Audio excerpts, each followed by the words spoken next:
Chapter 994. Although his determination was firm, he could not withstand the condemnation of a room full of women. Tang Zheng felt as if his head was about to explode as he felt helpless. Translator, Zephizi editor, Dioquin, he finally experienced the bitterness of the ancient emperors. There were 3,000 beauties in his harem, and he only had a few women in his room. He felt as if his head was about to explode. He did not know how those emperors managed to survive. Looking at everyone's unyielding eyes, he finally compromised. "All right, I can bring someone, but only one person. You guys decide who will go." Everyone looked at each other when they heard this. Suddenly, Yi Dingdang had an idea and said, "Draw lots. Whoever wins will go." "All right," everyone agreed. After a while, a few paper balls were prepared. Only one of them had words on it while the others were blank. Only the one who grabbed the words would be considered the winner. Fang Shi, Yi Dingdang, Wu, and even Lu Qingmei participated, attracting everyone's attention. Although Lu Qingmei was nervous and shy in her heart, she still braced herself and participated in the competition. Her life during this period of time had a great impact on her. Seeing one woman after another openly compete for favor, she felt uncomfortable in her heart. She was also Tang Zheng's woman. Although she was previously a teacher, she did not dare to brazenly expose this layer of window paper. But now that she was no longer a teacher, she wanted to enjoy the same treatment as other women. This was the most instinctive feeling and reaction of a woman. Therefore, after hesitating for a long time, she finally took this step today. Without a doubt, from today onwards, her identity would definitely arouse suspicion. She would not admit it, nor would she deny it for the time being. She only wanted to gradually express her true feelings. Seeing everyone look at her, Lu Qingmei repeatedly told herself not to feel guilty and that she must remain calm. Therefore, she clenched her teeth and calmly chose paperball. Yi Dingdang's heart jolted as she guessed something.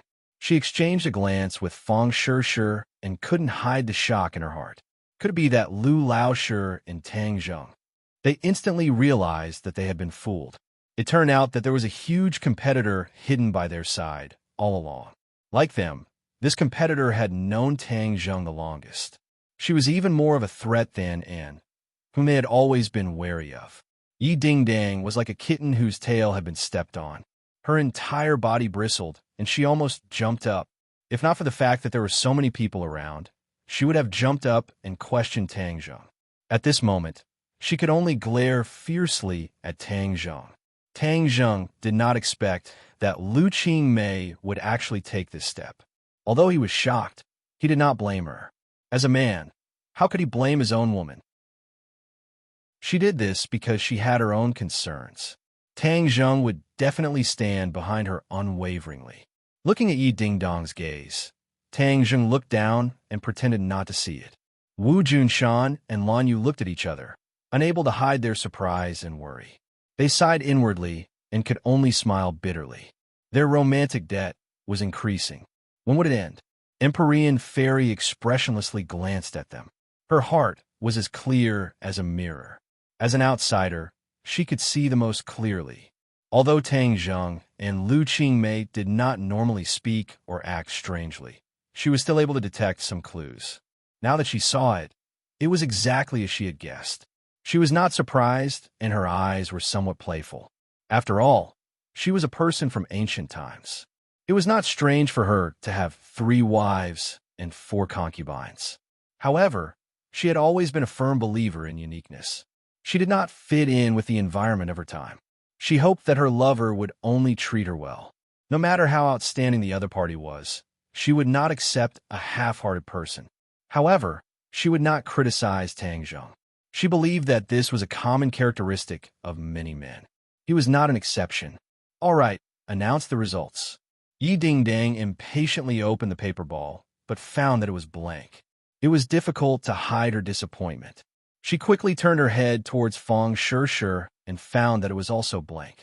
There was a feeling of sympathy for each other. Could it be you? Yi Dingdang unwillingly looked at Anne, and of course also hoped that it was her. She opened the paper ball, full of expectation. It was blank and was not selected. Immediately, everyone's eyes fell on Marshall and Lu Qingmei's paper ball. Yi Dingdang made a fuss and impatiently urged, "Hurry up and open the paper ball to reveal the answer."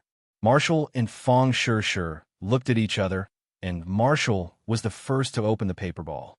Blank. Everyone was shocked. No one was selected, so the only one left was the winner. There was no need to open the paper ball. In an instant, everyone's gazes became thought-provoking. Yi Dingdang indignantly said, "Teacher Lu, how could it be you?" She purposely emphasized the word teacher as she was unwilling to accept this result. Lu Qingmei's heart flashed with a trace of panic. She glanced at Tang Zheng and finally gathered her courage and lightly said, "This is luck." Yi Dingdang wanted to say more, but was held back by Fong Shishir. Seeing that the one selected was Lu Qingmei, Tang Zheng was relieved. Lu Qingmei's character was soft but firm. This could be seen when she left home and chose to work alone. Since she chose to do this, then she would definitely carry it out. Tang Zheng clapped his hands and made the final decision.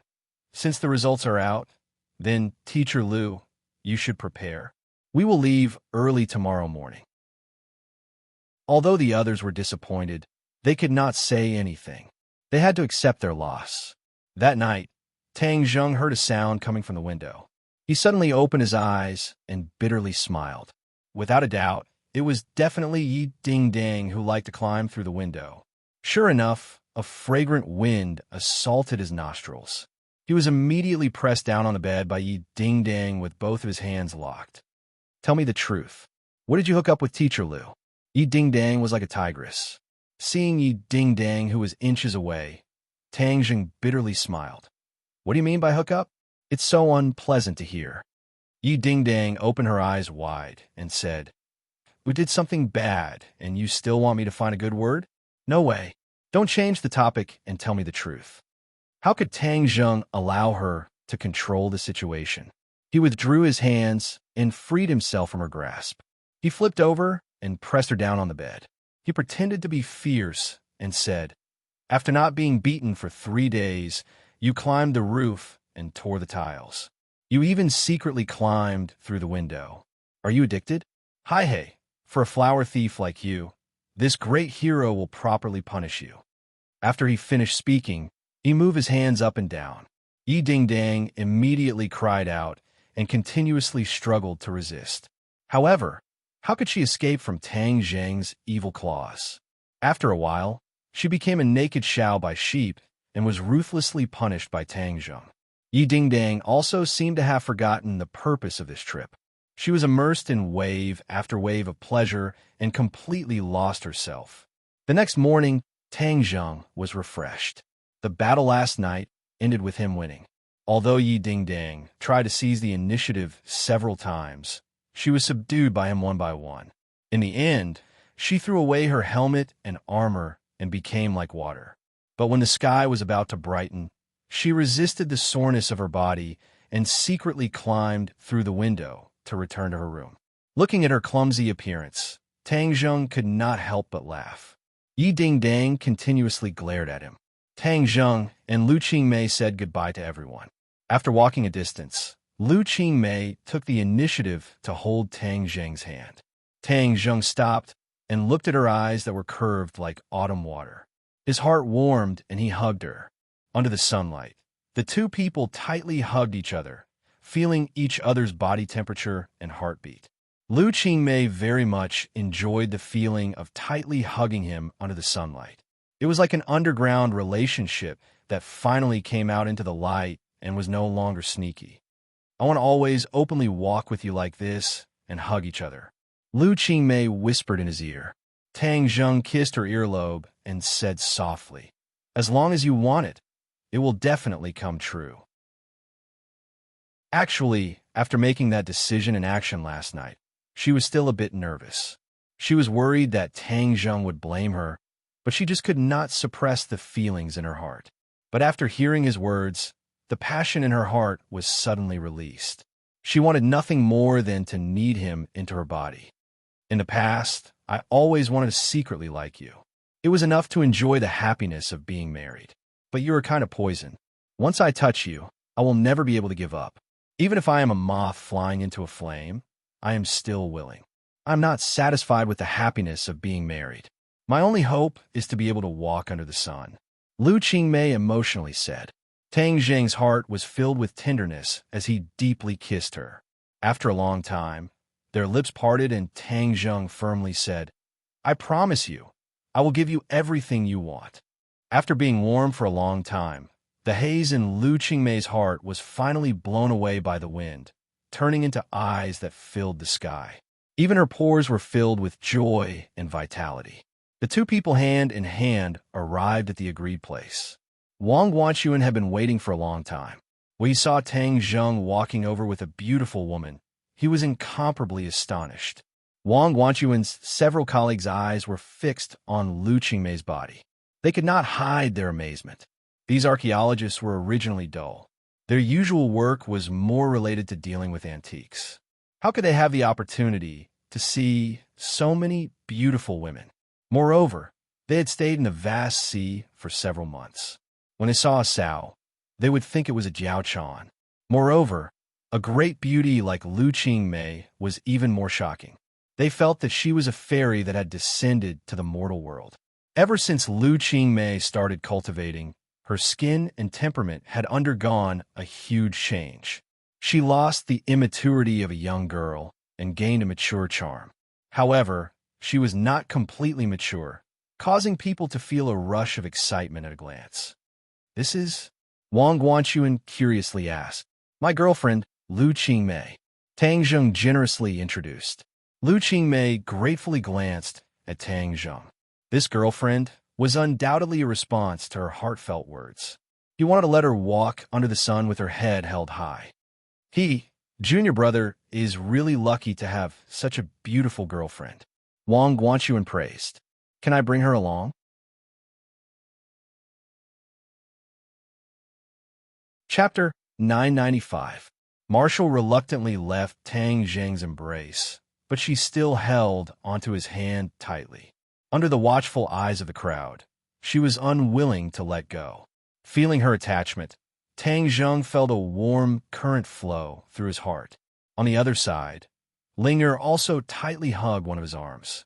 It was simply the treatment of hugging left and right. The Witch clan was not surprised. Instead, they felt that these women were truly honored to be able to obtain the favor of the Lord Envoy. Wu Junshan and Lan Yu looked at their son with excitement and relief. During this period of time, Lan Yu had become much more haggard. Thinking about it day and night, he was extremely worried. Tang Zheng nodded to the two of them. Lan Yu asked with concern, I don't know how many dangers you've experienced on this trip. It's been hard on you. Tang Zheng smiled and shook his head, saying that it wasn't hard. Don't stand outside for now. Let's talk inside. Lan Yu said. The few of them entered the house and found that only the Empyrean Fairy and Fu Yao were there. Where are the others?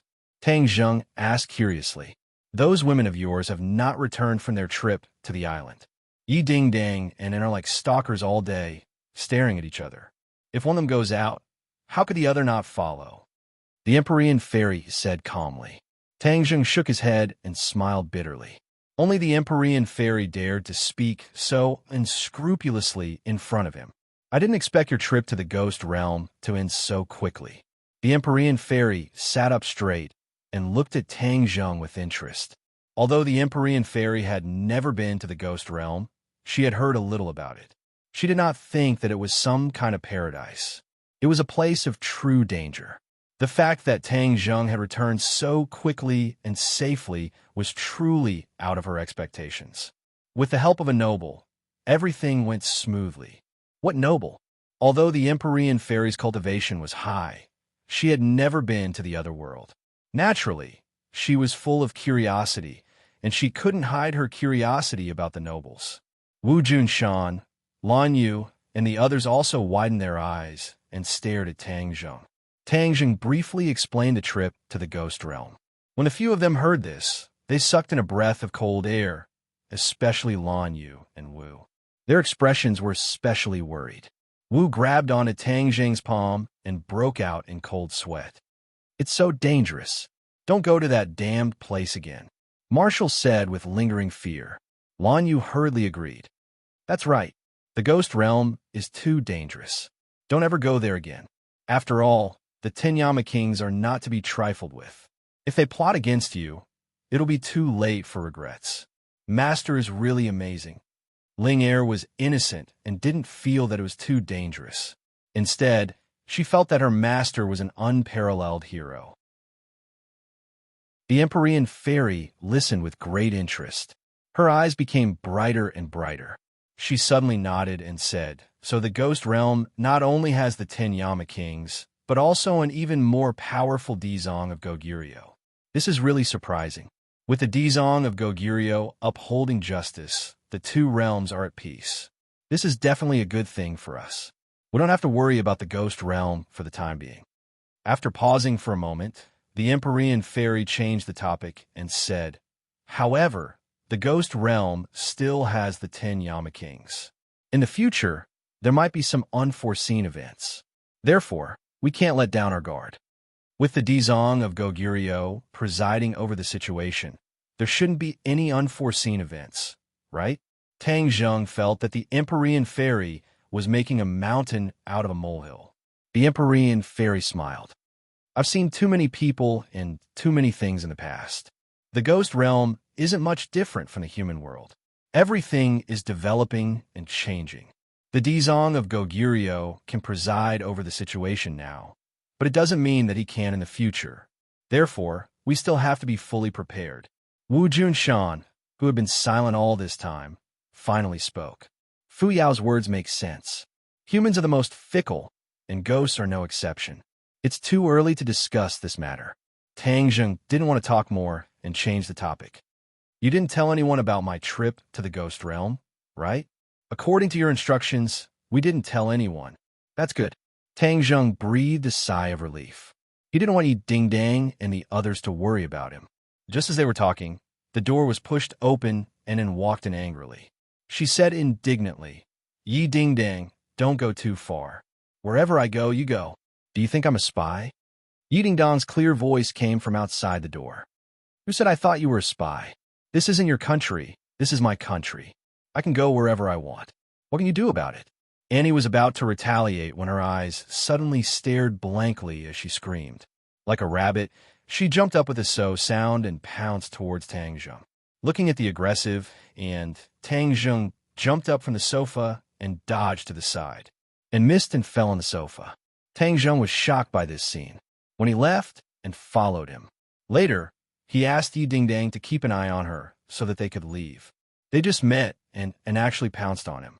If he was really pushed down by her in front of everyone, he wouldn't be able to clear his name even if he jumped into the Yellow River. Doubts arose in his heart. When did it become so fierce? It didn't seem like her style in the past.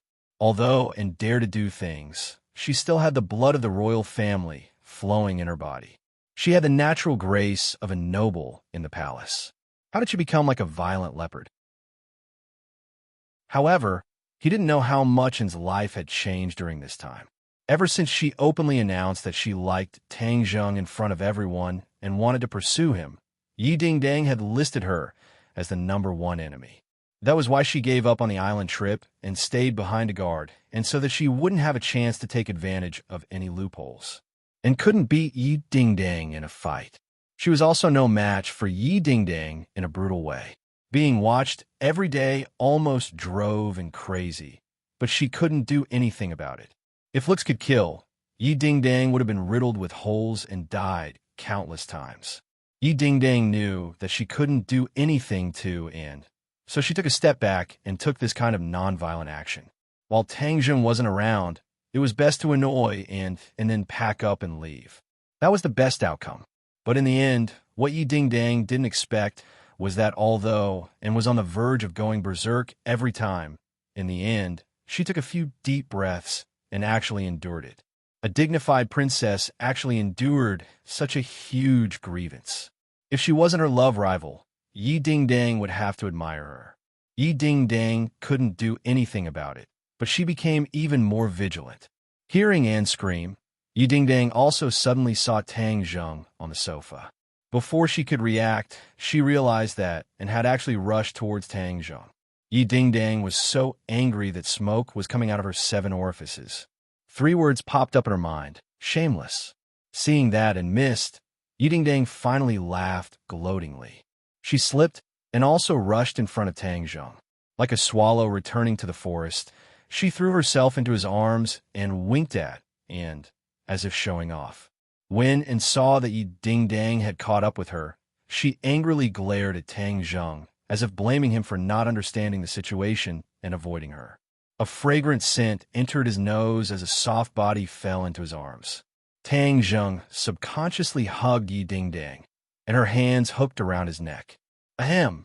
Wu Junshan coughed dryly, as if reminding them that there were outsiders present. Tang Zheng's expression was resentful when he realized that everyone was looking at him strangely. Just now, he was hugging one woman on each side, and now there was another one. This kind of scene was not suitable for children.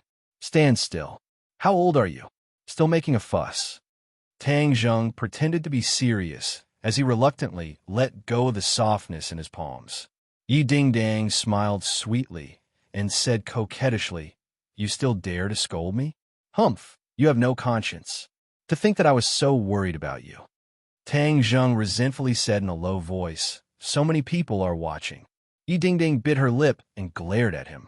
She said in a voice as soft as a mosquito, "I'll deal with you tonight." Tang Zheng's head shook.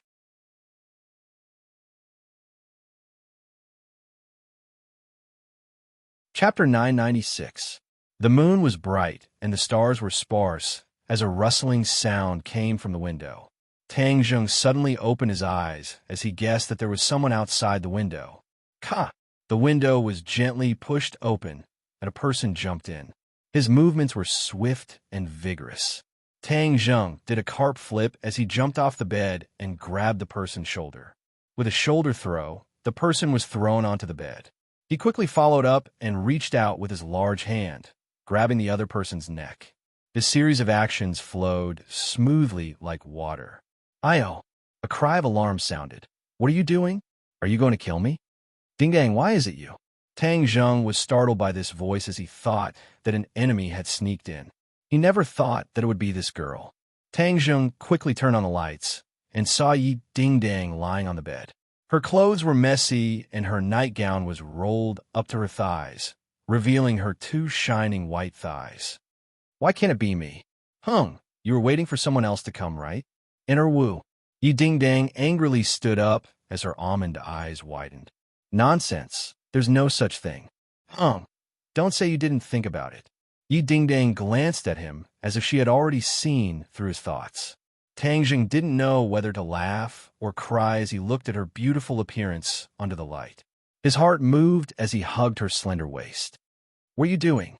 Let go of your claws." Yi Ding-dang slapped his hand a few times. Seeing that there was no way to stop him, she just let him do whatever he wanted.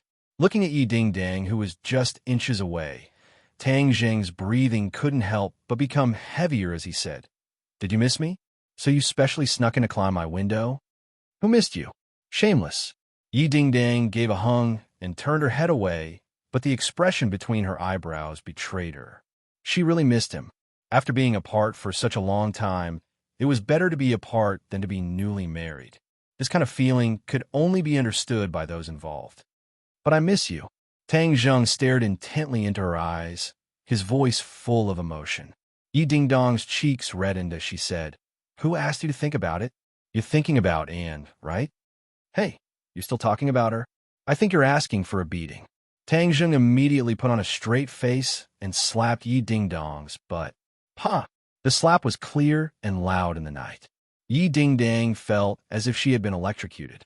Her entire body trembled, and her cheeks immediately turned into a ripe apple. She clenched her teeth and struggled to resist the throbbing in her heart.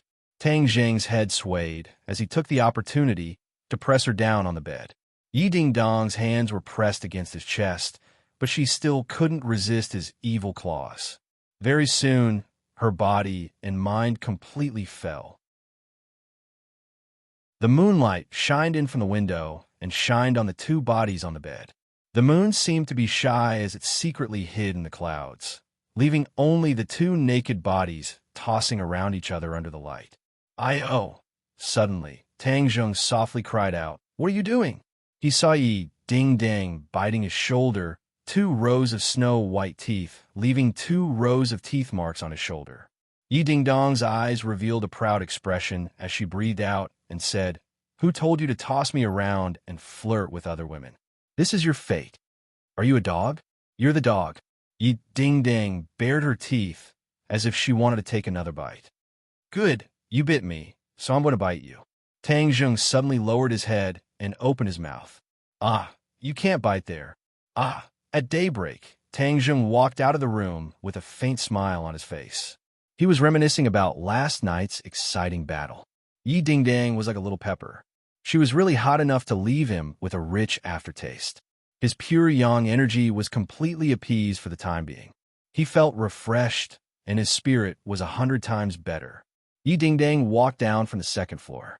Her face was glowing like a flower that had been nourished. Last night, although her legs were weak, she still quietly returned to her room. This act of deceiving herself made Tang Zheng laugh endlessly. Seeing Tang Zheng looking at her, Yi Ding-dang fiercely glared at him. After breakfast, Tang Zheng sat under a big tree in the courtyard, basking in the sun and resting with his eyes closed. Linger sat at the side, holding a fruit plate. She used a fork to fork a small piece of fruit and fed it to his mouth. He lazily opened his mouth, and the fruit was sent into his mouth. He enjoyed it incomparably. He was simply a hedonistic young master from the old society. Linger was a big star, but she was not tired of doing the work of a little servant girl.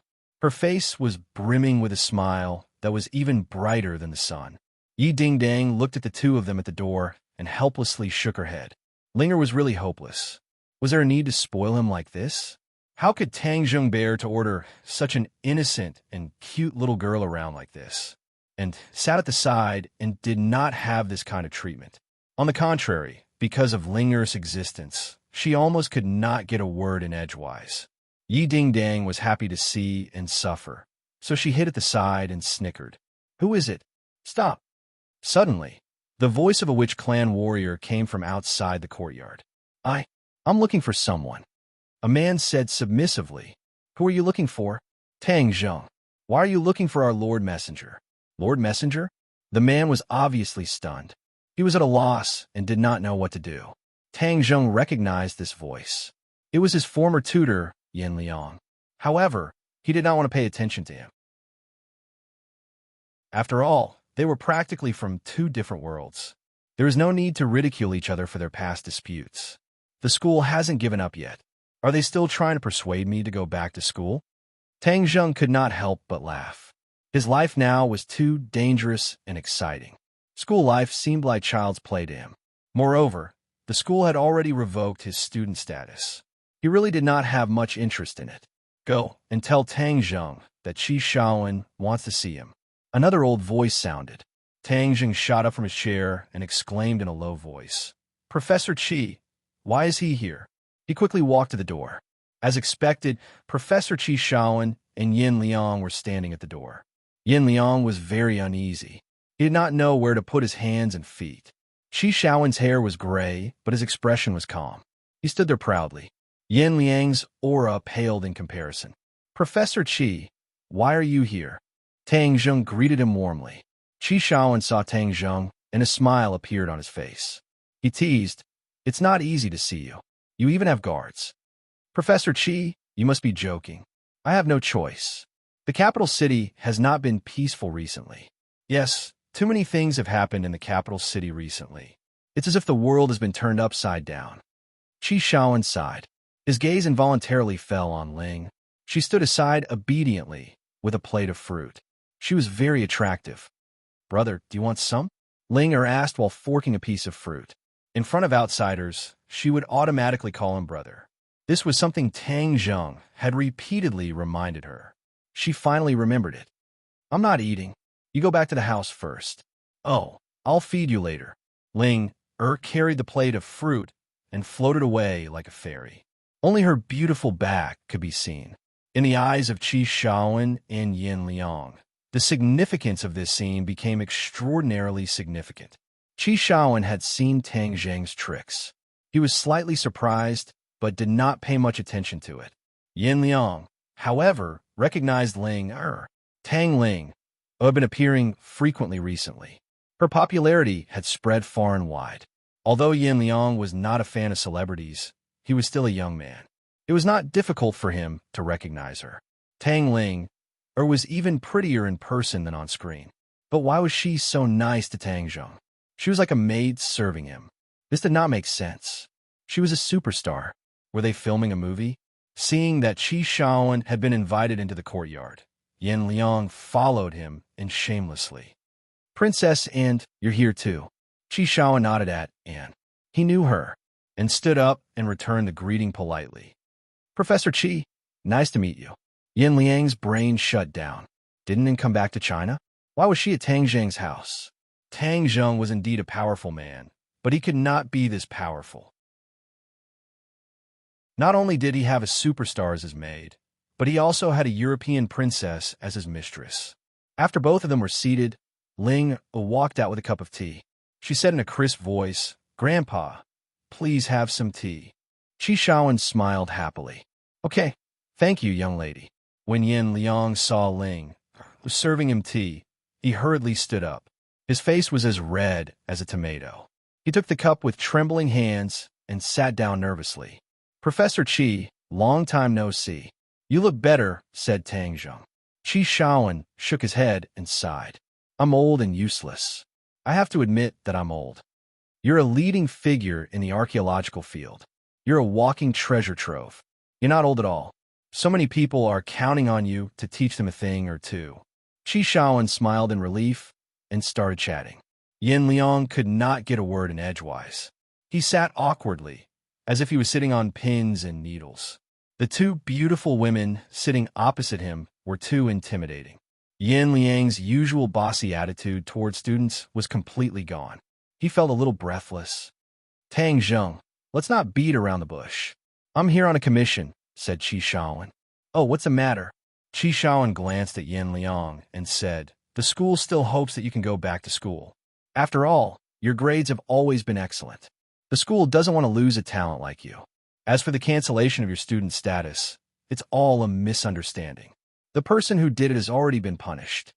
Professor Qi, the school's leaders are really smart. I can't believe they got you to persuade them.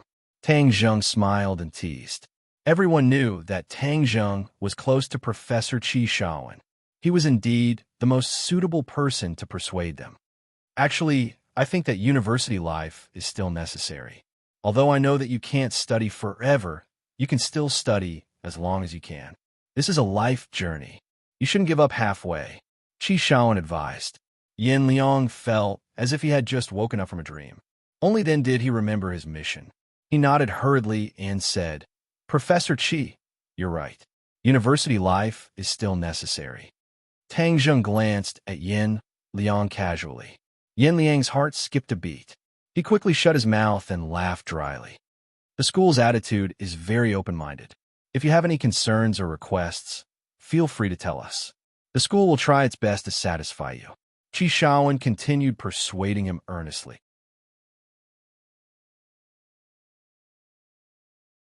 Chapter 997. No, definitely not. Yin Liang promised after hearing Tang Zheng's words. Tang Zheng glanced at him and asked, Is your promise useful? Yin Liang's cheeks flushed red. He stammered, The school told me to tell you that there won't be any more unpleasant incidents. Tang Zheng waved his hand and said, There's no need to talk about this anymore. Yin Liang's face turned pale when he realized that he was about to return empty-handed. He looked at Qi Shaoan with pleading eyes. The school had given him an ultimatum. If he could not persuade Tang Zheng to return to school, his career as a tutor would be over. He could forget about getting promoted in the future. That was why Yin Liang went to ask Qi Shaoan for help. Qi Shaoan was kind on the outside, but soft on the inside. He was persuaded when he saw Yin Liang's pitiful face with snot and tears. Of course, Qi Shaoan also thought that university life was very important. He felt that it was a pity to see Tang Zheng leave school, so he agreed to talk to him. Tang Zheng, You don't have to rush to answer. Think about it first. There are still a few days before school starts. You can tell us then, said Qi Shaoan. Looking at his eager eyes, Tang Zheng swallowed back the words of rejection. Since Professor Qi had already said so, then he would drag it out for a few days, so he nodded and said, "Okay, I'll reply to you after a while." Thank you so much. We'll wait for your good news." Yin Liang was overjoyed and moved to tears. This was the first step in a long journey. As long as he did not reject him outright, it meant that there was still a chance. Yin Liang could almost see a bright future waving at him. "I'll take my leave. I found a few nice antiques recently. Come and have a look when you have time," said Qi Shaoan. "Stay for lunch." "No, next time." Qi Shaoan knew that Tang Zheng and Yin Liang did not get along. The atmosphere was not harmonious. Tang Zheng walked them to the door and waved goodbye. Yin Liang kept nodding and bowing, showing a flattered look. "If you go back to school, then we'll be classmates again." Yi Dingdang walked out and joked, "Don't you want to be my classmate? Suit yourself." Yi Dingdang shrugged and said nonchalantly, "I'm just worried about those fresh flowers in school. If you go back, who knows who will fall into your evil clutches." Cough, cough. Tang Zheng coughed awkwardly. Was he such a playboy? He rubbed his nose resentfully and didn't continue the conversation. "With your ability, there's no need for you to go to school at all. Your business is so big, you can definitely do something. Haven't you seen how many founders of famous companies in the world are dropouts? Isn't that cool?" And said her study abroad was over. She didn't want Tang Zheng to go back to school. It would be a disaster for her if he stayed with Yi Dingdang every day. Yi Dingdong's almond-shaped eyes widened as she retorted, "Who said that university is useless? You don't know how much his grandfather wants him to go to school." Tang Zheng's face stiffened. His heart was sad. He didn't have time to tell his grandfather about his expulsion. Yi Dingdang was right. His grandfather really wanted him to finish university. This had been his wish for many years. If he told his grandfather about his expulsion, his grandfather would take Tang Zheng's feelings into consideration and wouldn't say anything. However, he would be very disappointed in his heart. Thinking of this, Tang Zheng felt how selfish he was. He only considered his own feelings and ignored his grandfather's wishes.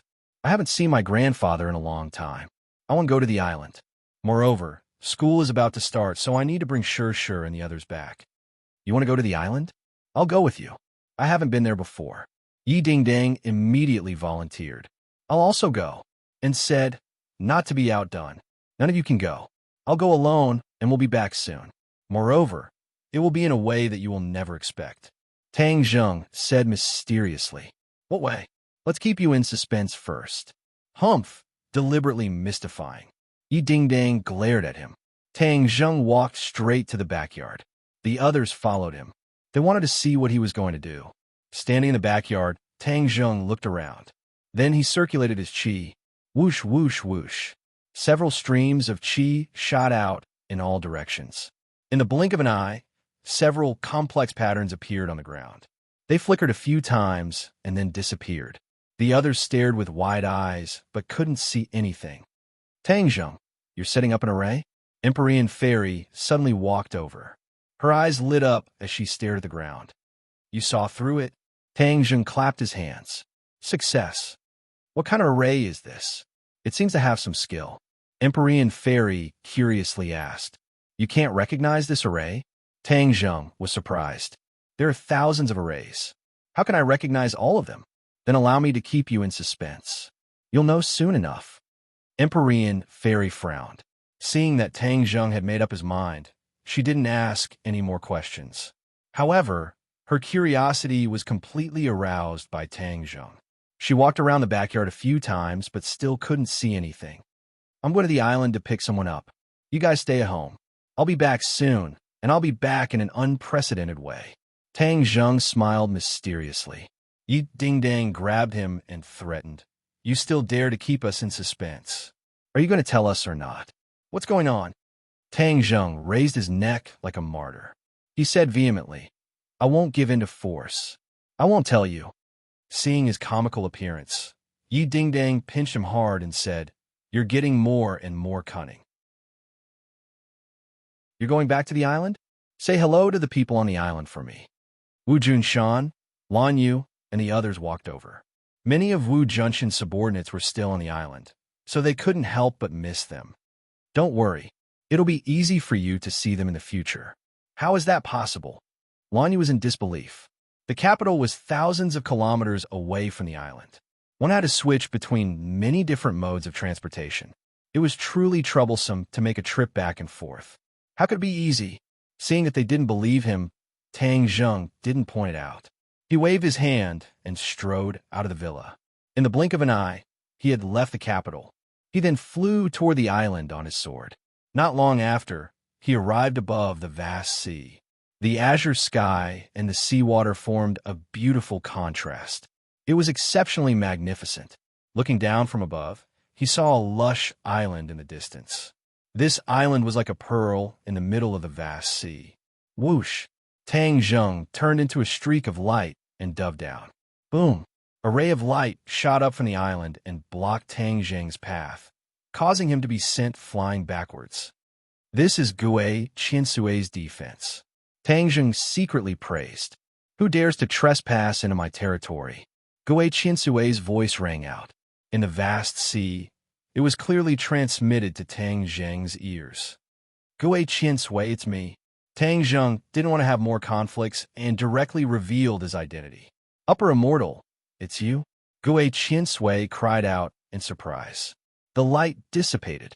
Tang Zheng landed on the island steadily. The Witch Tribe Elder and the others came up to greet him.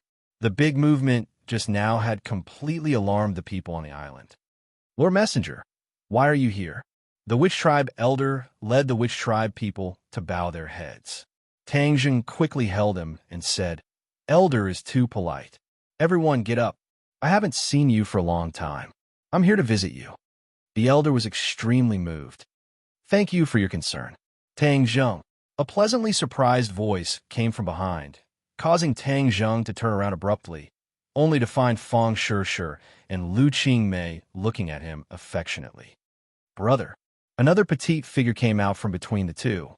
Like a lively little elf, she directly threw herself into Tang Zheng's arms and hooked her arms around his neck. She stared at him with wide eyes. Tang Zheng laughed and hugged Nana. Nana, you've grown taller and heavier. This little girl was becoming more and more delicate, just like a little princess from a fairy tale. Her big black eyes turned as she pouted and said, Big brother, are you saying that Nanan got fat? How could it be? Then you said I've become heavier.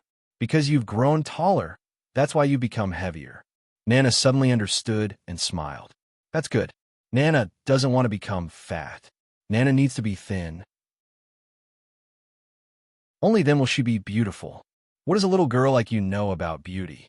Tang Zheng couldn't help but laugh and pinched her pink cheeks.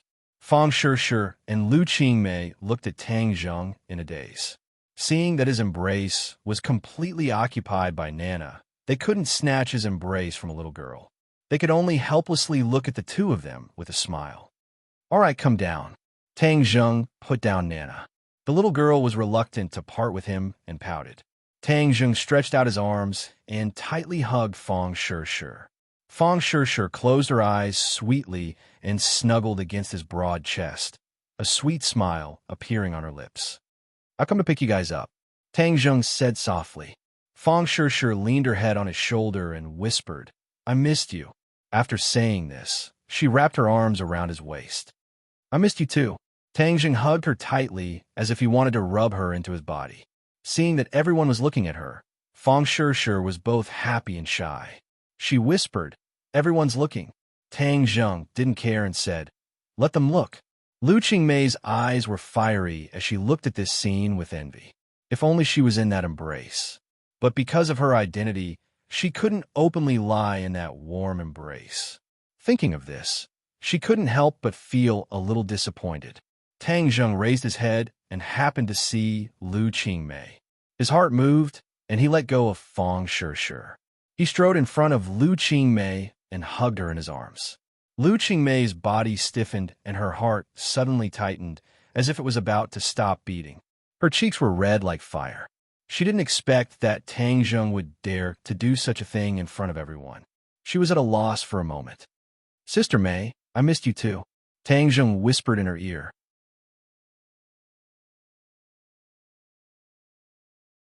Chapter 998. Tang Zheng calmly separated and hugged the elder. He even hugged the witch clan warrior beside him, as if he was hugging a group of old friends, and perfunctorily passed by. Fang Shishir was immersed in her own emotions, and did not notice the unusual and subtle relationship between the two of them. Little Zheng, you're here. An old voice sounded, and a figure with vigorous steps walked over from afar.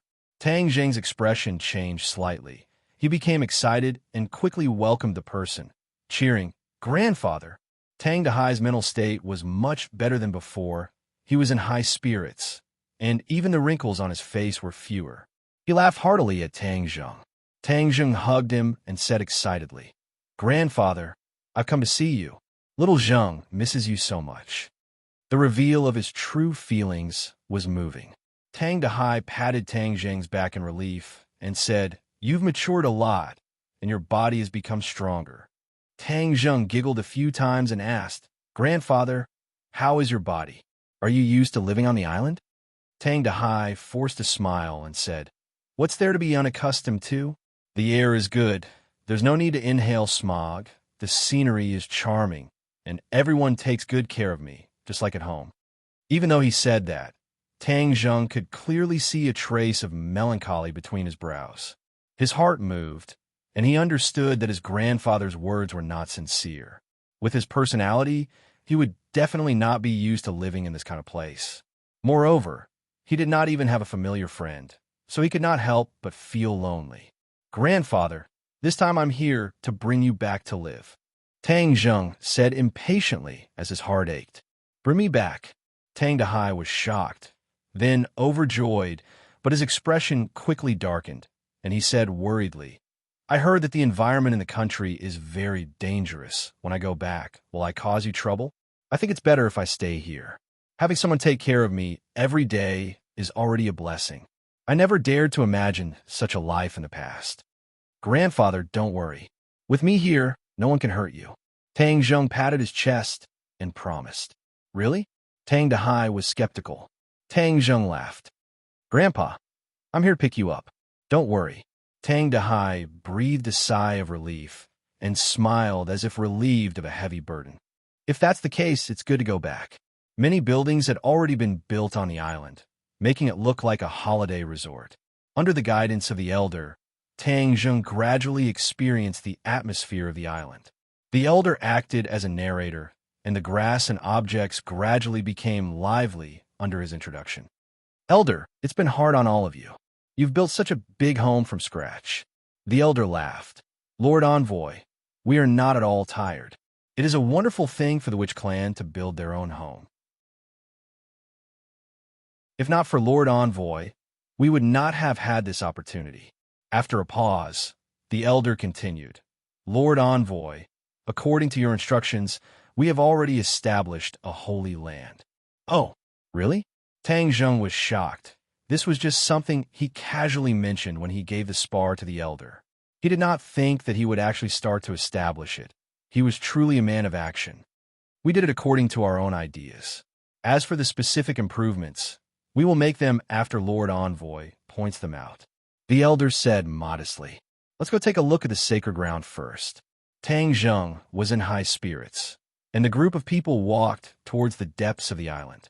The other witch clan members automatically retreated and did not continue to follow. There are no rules. The sacred ground is of utmost importance. Outsiders are not allowed to enter, and the witch clan is not allowed to enter anytime and anywhere. This can guarantee the sacred place of the sacred ground in everyone's hearts. The elder clearly saw through Tang Zheng's doubts and explained. Tang Zheng nodded in understanding. As for Lord Envoy's relatives and friends, they are not within this range. They can enter the sacred ground at any time. During this period of time, they have absorbed the energy of the spar and cultivated diligently. Just now, Tang Zheng had discovered the changes in their cultivations, and the one who rose the fastest was actually Nana. As expected of a famous teacher, with the guidance of the Empyrean Fairy, Nana's cultivation was like a rocket and with a whoosh, she actually jumped to the first stage of the fasting stage. This speed was not inferior to that of Tang Zheng back then. His current cultivation was almost catching up to that of Yi Dingdang, Fang Shishir, and Lu Qingmei.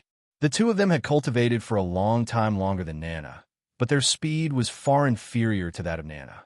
No wonder the Empyrean Fairy insisted on accepting Nana as his disciple. Her talent was incomparable, and in time, Tang Zheng was completely unable to predict how much her cultivation would increase to. Of course, although Nana's cultivation was high, she was still a child after all. Her mind was not mature, and her fighting strength was greatly reduced. She could not even compare to an ordinary cultivator in the foundation establishment stage. Tang Zheng did not want to rush the seedlings to help them grow, so he did not have high expectations for Nana. Her development had already exceeded his expectations, which made him very gratified. As for Fang Shishir, her cultivation had also advanced by leaps and bounds, and she had already reached the 5th level of fasting. It could be seen that she had worked very hard during this period of time. Lu Qingmei was slightly inferior, but she also had the cultivation of the 2nd level of fasting. The weakest was Tang Dahai. He was already old, and cultivation was more for him to strengthen his body. That was why he was only at the 4th level of the foundation establishment stage. Actually, we have to thank the elder for his guidance. If not for the elder's careful guidance, our cultivation would not have advanced by leaps and bounds. Hearing the elder's praise, Fang Shishir said with a smile that was like a flower, "No, I'm just giving you some superficial insights. It's mainly because you have high aptitudes and are hard-working in your cultivation." The elder waved his hand, not daring to claim credit. Stop flattering each other. In short, everyone is very powerful. Tang Zheng concluded. Lord Envoy, actually, everyone should thank you the most. Because you provided the spar and everyone absorbed the energy of the spar, their cultivation was able to increase by leaps and bounds. The elder said sincerely, "How are the spar now?" Tang Zheng's heart moved, and he asked curiously. The elder pointed forward and said, "We have arrived at the sacred land. Lord Envoy will know when you see it." Looking up, the scene in front of him changed drastically. The tropical plants became more and more lush, and the lotus leaves were infinitely green. The densely packed branches formed a dome above his head, completely covering the space in front of him, as if there was another world inside. A huge stone tablet stood in front of the dome with the words "Sacred Land" written on it. There were many complicated patterns on the stone tablet that flickered with a mysterious light. The elder channeled his energy into the stone tablet, causing it to flicker with light. The dome let out a rustling sound, and the branches came to life, quickly retreating backwards. In the end, a door and a path were revealed. "Lord Envoy, please enter." Tang Zheng raised his foot and walked in. There was actually a different world inside the dome. It was a huge space. The spar was placed in the middle, and there were many people sitting around it. Their palms were placed on the spar, and they were continuously absorbing the energy to cultivate. The spar became transparent, and the strange creature inside could be clearly seen. Everyone was already used to it, so they did not take it seriously. When Tang Zheng saw this spar again, he subconsciously thought of the spar that the Azure Dragon Palace worshipped and sealed himself. Xian Yin and this unknown creature must have come from the sky beyond heaven. But Xian Yin could break the seal on his own, and this unknown creature could not. The spar was slightly smaller than before, so for the time being, this unknown creature did not have the chance to be born. Has there been any abnormality in the spar during this period of time? Tang Zheng asked. The elder pondered for a moment, then shook his head and said, "According to our observation, there is nothing unusual." Tang Zheng muttered to himself and nodded. Looking at the witch clan members who were immersed in cultivation, he said in a low voice, "Everyone be quiet. Don't disturb their cultivation. I'll just take a look around." After walking around the spar, Tang Zheng found that everyone was focused on cultivating. Energy continuously flowed from the spar into their palms, and their cultivation speed was indeed much faster than that of ordinary people. The elder introduced in a low voice. The energy of the spar is too strong. After everyone absorbs a certain amount of energy, they have to spend a period of time refining it. Otherwise, it will be harmful to their cultivation.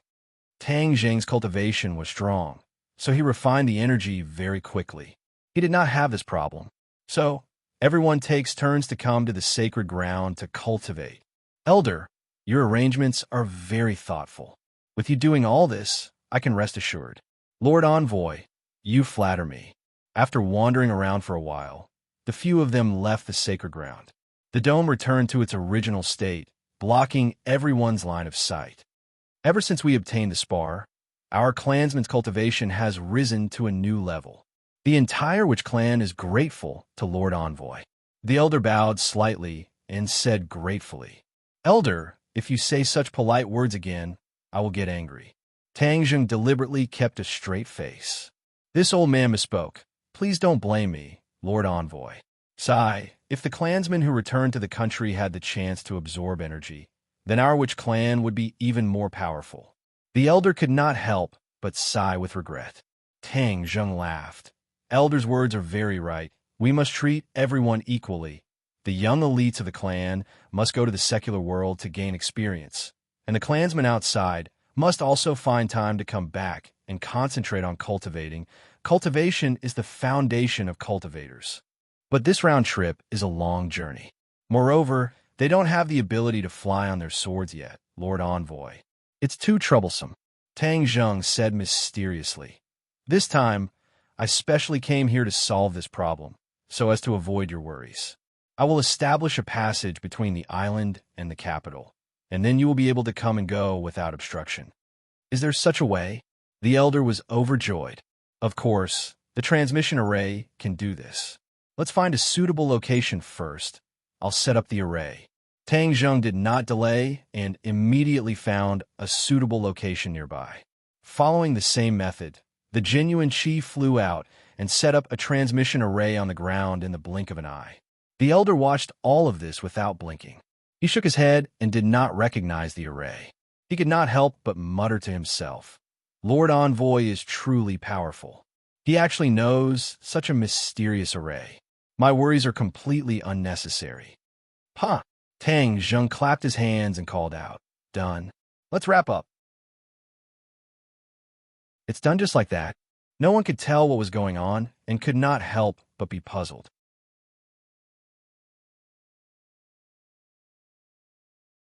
Chapter 999. A grand bonfire party welcomed Tang Zheng's arrival. The witch tribesmen sang and danced, and under the light of the fire, the witch tribesmen's faces were brimming with brilliant smiles. Tang Zheng sat at the top, smiling as he looked at the laughing clansmen. Many clansmen came to toast Tang Zheng, and he did not reject them. Little Zheng, how was the final exam last semester? Tang Dahai looked at him kindly and asked.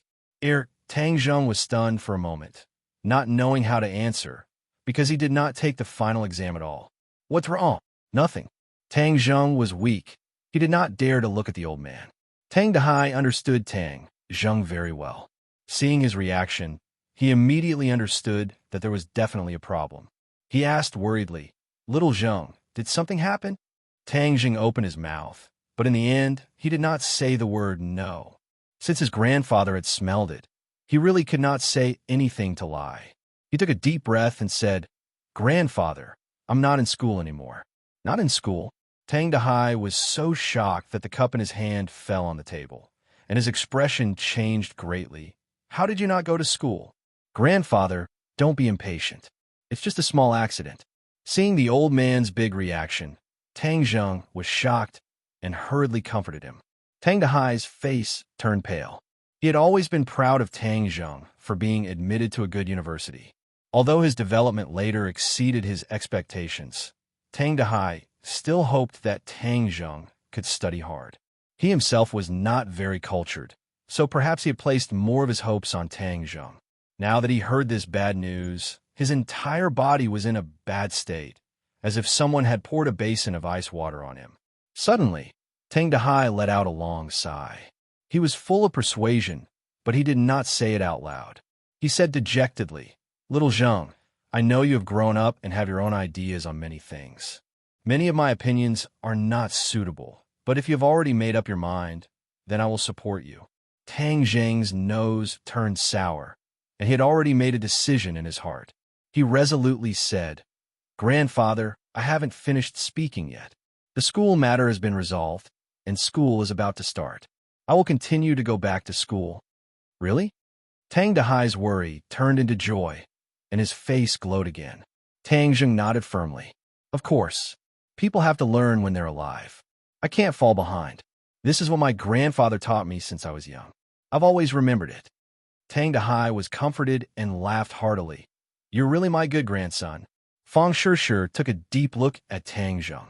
This decision was within her expectations because she understood the relationship between this pair of grandfather and grandson. Tang Zheng would do anything for his grandfather.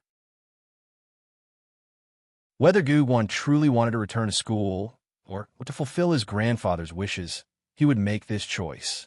Filial piety was the most important virtue of all. Fang Shishir was also a traditional girl at heart. She admired Tang Zheng for this very much. She couldn't help but smile. That night, Tang Zheng drank a lot. In the end, he didn't use his martial arts to dissolve the alcohol, so he was drunk. In a daze, a soft body slipped into his arms. At first, she was Fang Shishir, then Yi Dingdang, then Lu Qingmei Wu Muhanyan.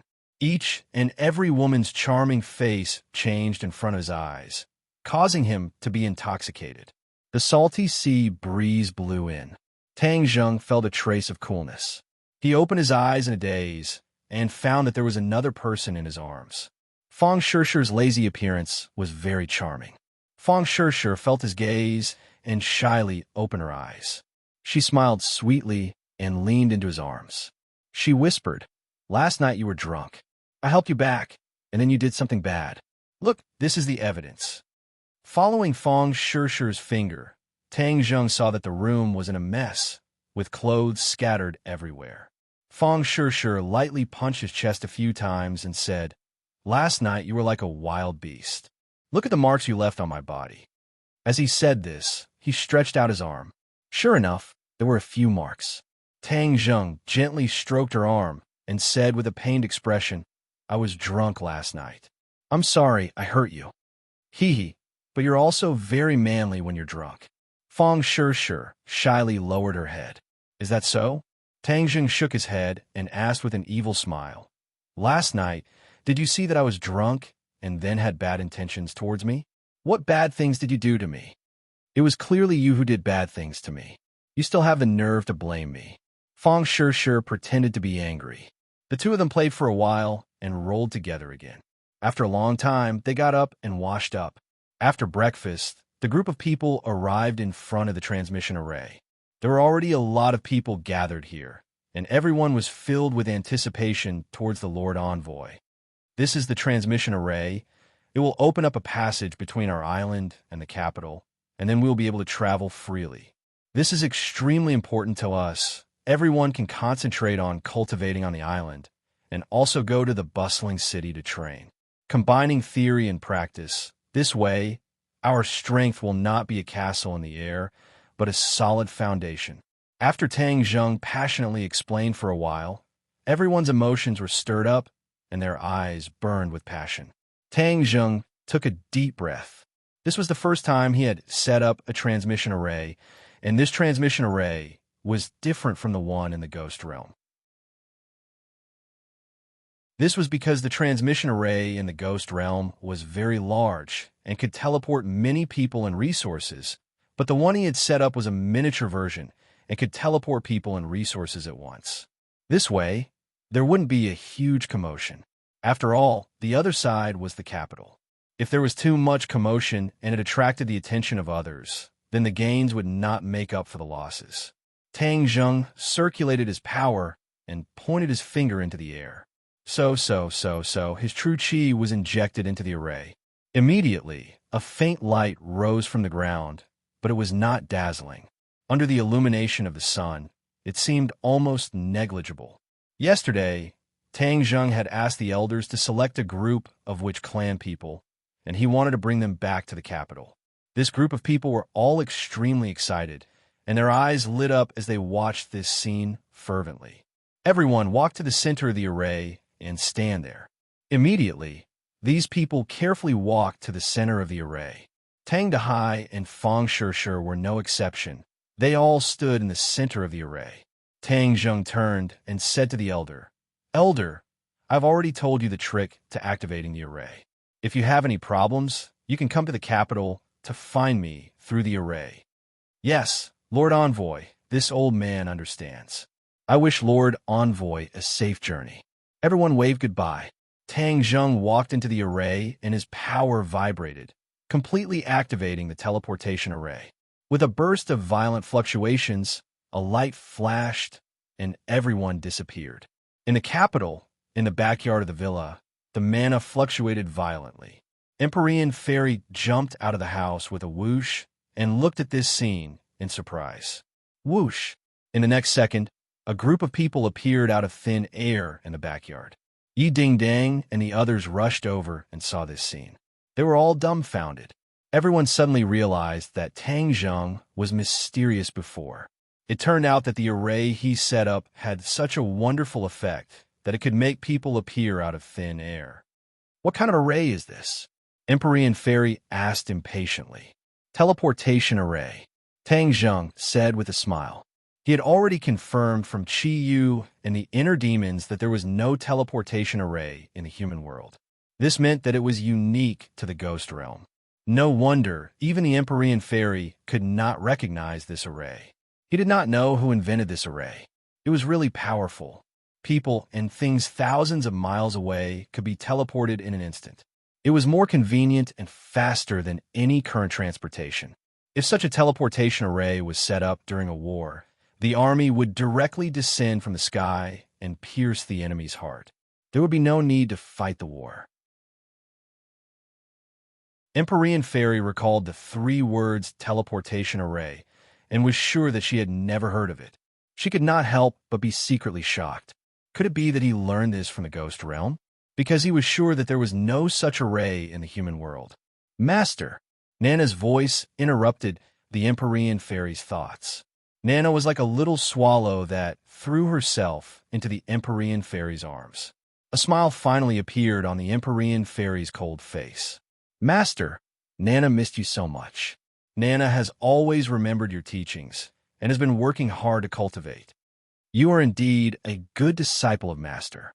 Empyrean Fairy stroked her delicate face and smiled from the bottom of her heart. Fang Shishir and the others were still thinking about the feeling just now. The feeling of being in a different place in an instant made them feel as if they were still in a dream. It was not real at all, especially the Wu clan people who were looking around curiously. Tang Zheng called the Wu clan people who were far away to come over. These Wu clan people who came early had long been accustomed to the life in the capital. He asked them to bring their people to settle down. Fortunately, they had already bought a lot of houses nearby, so they had a lot of space to live in. Only Tang Zheng's family was left in the backyard. Wu Junshan and Lan Yu hurriedly came over and supported Tang Dahai. They said with concern, "Old Master, quickly go inside and rest. The sun is shining brightly outside. It's very hot." Tang Dahai looked around and asked blankly, "Is this little Zheng's residence in the capital?" To him, this luxurious villa was still a bit dazzling. Deep down, he was still that simple old man. "Yes, this is your home. Old Master, your home," Wu Junshan said as he held Tang Dahai's hand. Tang Zheng smiled as he looked at the two of them happily. He did not comment on Wu Junshan and Lan Yu's actions, as he had seen everything that this couple had done. Yi Ding Dang and Fang Shishir reunited after a long time, holding hands and whispering to each other. It was unknown what they were talking about, but from time to time, they would glance at Princess and, obviously talking about the little secrets between women. The family was reunited, and everyone was happily gathered together. That night was the most lively night in the villa. Although Tang Dahai was happy, he was secretly worried. Looking at the girls who were more beautiful than flowers, although he was old, he was not stupid. He guessed that they must have some sort of relationship with Tang Zheng. His grandson was so lucky to be with so many fairy-like girls. He had to remind him not to be like the modern chinchimmy.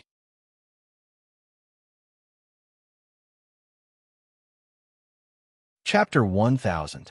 On the vast and boundless sea, Tang Zheng and his group boarded a small fishing boat and sailed into the sea. They had already become familiar with each other. Wang Guanchuan had told his colleagues not to neglect Tang Zheng. Although they were puzzled, they did not dare to disobey. On the way, Lu Qingmei was undoubtedly the focus of attention. Many topics revolved around her. Lu Qingmei was, after all, someone who had been in the workplace for a long time, so she was able to handle it well. She enjoyed this kind of time with Tang Zheng and was completely immersed in happiness. The fishing boat floated and sank, riding the wind and waves. Wang Guanchuan asked with concern, "The wind and waves outside are big. If you get seasick, you can go directly to the cabin to rest." Tang Zheng smiled and said it was fine. Lu Qingmei was in high spirits.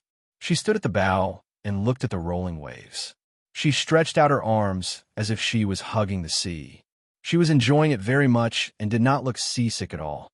Wang Guanchuan still remembered the first time he took a boat out to sea. He vomited so much that his soul almost left him. But these two people's reactions were too strange. He couldn't help but ask curiously, "Do you go out to sea often?" "No." "Then why don't you have any reaction?" Wang Guanchuan's expression was strange. The others also looked at them like they were looking at aliens. The main reason was that this fishing boat was too small. It was far from being as stable as a luxury cruise ship. Tang Zheng laughed out loud. How could such a small wave cause a cultivator to have a reaction? He casually said, "Maybe it has something to do with people's physical fitness. Our bodies are very good." Everyone thought that their bodies were not bad either, but they were not as free and easy as you. The small fishing boat rode the wind and waves and gradually sailed into the deep sea. Looking at the sea, people couldn't help but feel a sense of insignificance. In the distance, they saw a huge yacht. The white yacht was bathed in the sun and had a beautiful luster. It made people deeply attracted by its charming figure. Wang Guanchuan introduced, "I talked to the boss on the phone. The boss is already on the yacht. He specially came to see you." Tang Zheng said calmly, "Isn't your boss overseas? He canceled everything at the last minute and rushed here just to see you," Wang Guanchuan said in a deep voice, as if he was trying to show how much his boss valued Tang Zheng. Tang Zheng chuckled. "Thank you for your boss's concern. I'll thank him in person later for agreeing to come with me." The small fishing boat approached the yacht, and they went up the stairs to the deck of the yacht. Immediately, the aura of a rich man hit him in the face. The difference between a high-end yacht and a small cargo ship was simply too big. Several people were standing on the deck to welcome them. When they saw Tang Zheng and Lu Qingmei get on the yacht, they came to greet them. The person at the front laughed heartily and extended his hands from a distance. With a few strides, he arrived in front of Tang Zheng and firmly grasped his hand. He excitedly said, "Welcome to my ship, young Master Tang. You bring light to my humble dwelling today." Hearing his praise, Tang Zheng smiled modestly and said, "Mr. Du, you flatter me. I'm also very happy to meet you." Du Qifeng waved his big hand and said sonorously, "I'm not flattering you. I'm just telling the truth. I've admired young Master Tang for a long time. It's really a blessing of 3 lifetimes to meet you in person this time." Du Qifeng was also a successful person, but in front of Tang Zheng his attitude was extremely low because he knew that Tang Zheng had a huge amount of power. As the saying goes, the ignorant are not afraid. It was precisely because Du Qifeng knew the inside story that he was more in awe of Tang Zheng. When the others saw their boss's behavior, they were shocked. They couldn't help but stare at Tang Zheng for a long time, trying to see if there was anything different about him. However, except for his calm and composed manner, there was not much difference in other aspects. "Sorry to bother you this time, Mr. Du." Tang Zheng smiled faintly and didn't comment on his compliment. Suddenly, his eyes turned and fell on a person behind Du Qifeng. His pupils suddenly shrank.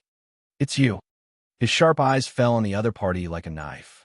The other party felt as if there was a giant sword hanging over his head, which could chop down at any time. Danger lurked everywhere. He was shocked. It seemed that compared with the rumors, Tang Zheng was even better. Compared with the beginning, it was really a difference between heaven and earth. Du Qifeng turned his head and happened to see his bodyguard. Speaking of his bodyguard, he was a very capable person. He had once pulled Du Qifeng back from the gates of hell, so Du Qifeng valued him very much. Young Master Tang, do you know each other? Du Qifeng asked curiously. Of course, I know the famous cold-faced killer, Xiao Xiaoling. How can I not know him? The corner of Tang Zheng's mouth hooked up. He really didn't expect to meet him here. He almost forgot this person. At the beginning, on the train to Dianan, he met Xiao Xiaoling. Because of Li Xiaoyan's instigation, he was almost killed by Xiao Xiaoling. Later, Long Tingyu sent Xiao Xiaoling to assassinate Mu Hongyan and her daughter. He was defeated by Tang Zheng. After Mu Hongyan pleaded for mercy, he let Xiao Xiaoling go back to pass the message. Xiao Xiaoling once said that he would definitely challenge Tang Zheng again to correct his master's name. But since then, Xiao Xiaoling seemed to have evaporated from the world. There was no news, and he never appeared. Tang Zheng's realm was getting higher and higher. He almost forgot about this person. Now that he saw him again, he was naturally very surprised. Oh, I didn't expect young Master Tang to be so knowledgeable. You even know the origin of my bodyguard. Du Qifeng was stunned. Of course, he investigated his bodyguard very clearly and knew what he had done. It was precisely because of his experience that Du Qifeng looked at him differently. Because he was an assassin, he could more effectively prevent the assassination of other assassins. It was the safest to let it be a bodyguard.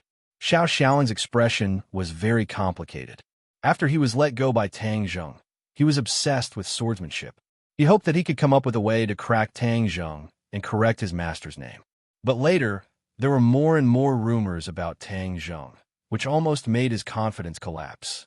He gradually understood that he was far surpassed by Tang Zheng. It was impossible for him to beat him.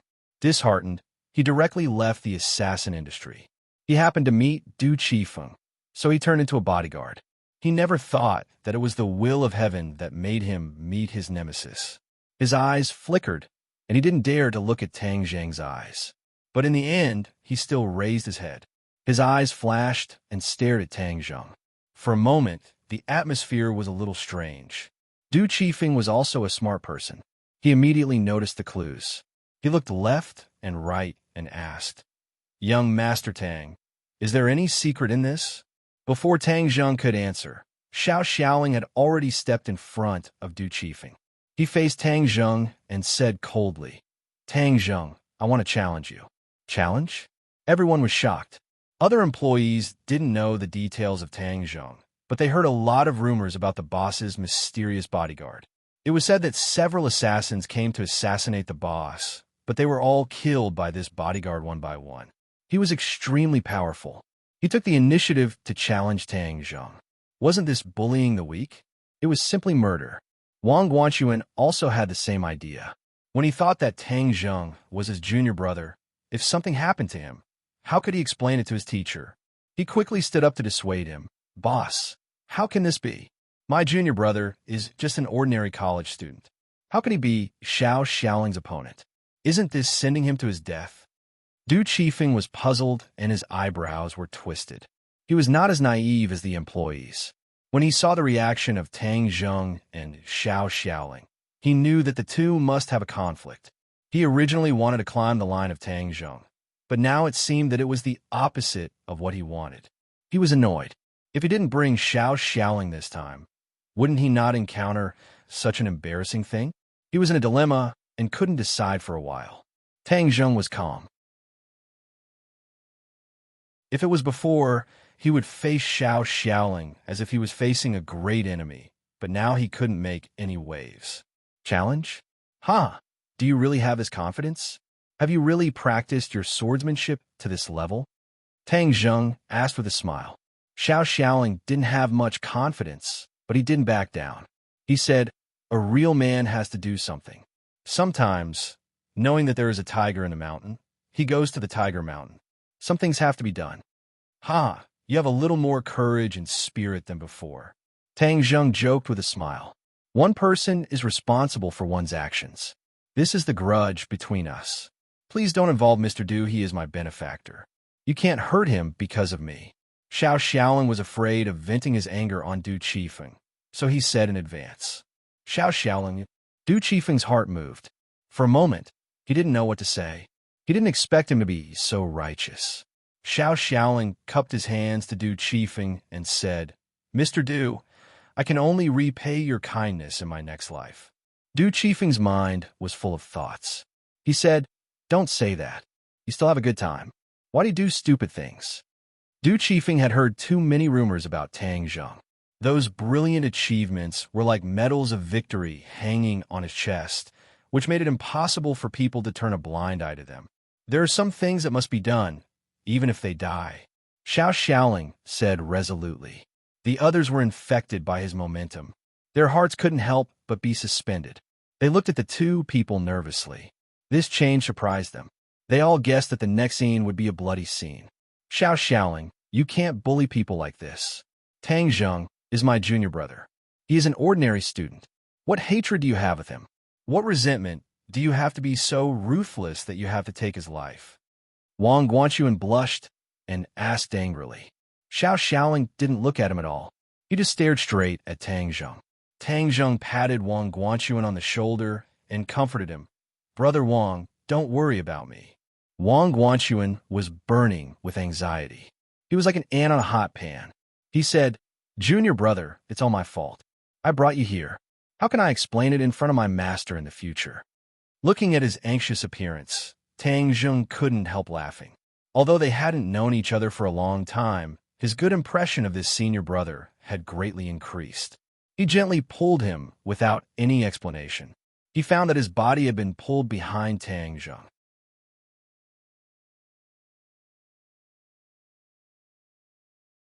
Chapter 1001. The others were infected by this somber atmosphere. They were silent, and their breathing slowed down involuntarily. They clenched their hands and looked at the two nervously. The layman watched the excitement, and the expert watched the door. In the eyes of the layman, Tang Zheng stood steadily, indifferent, like a lamb waiting to be slaughtered. Xiao Xiaoling's murderous aura was awe-inspiring, like an unsheathed sword, showing its sharpness. Whoosh! A soft sword flew out from Xiao Xiaoling's waist, like a spirit snake, winding forward and instantly arrived in front of Tang Zheng. The sword chi was like a viper spitting out a hissing sound, stabbing towards Tang Zheng's heart. Xiao Xiaoling was an assassin, and he went straight to the vital point. This was his habit and reaction developed from years of training. The others' breathing stopped at this moment. They were all frightened by this sword, as if it was coming for them. The next second, their hearts would be pierced by this sword. The tip of the sword went straight to Tang Zheng's heart. He finally moved. He shot like lightning. His body did not move at all, like a towering mountain, immovable. But his hand was so fast that almost no one could see the trajectory. Xiao Xiaoling's pupils suddenly shrank, and his heart seemed to burst out of his throat. But he still did not turn back and tried his best to win. Suddenly, there was an explosion of exclamation. The others' eyelids suddenly jumped. They only saw that the sword in Xiao Xiaoling's hand was gone. Instead, Tang Zheng held a sword in his hand, shining with cold light, and aimed at Xiao Xiaoling. Xiao Xiaoling seemed to have been immobilized. He suddenly stopped in front of Tang Zheng and stared blankly at his empty hands. Defeated. A crushing defeat. One move, just one move, he was defeated. He originally thought that he could still hold on to a few moves, but he didn't expect to be defeated in a mess. He couldn't help but become at a loss. What he had done before was useless. Why could Tang Zheng be so powerful? It was a joke to want to give Master a proper name. At this moment, all his pride was defeated and scattered into the dust.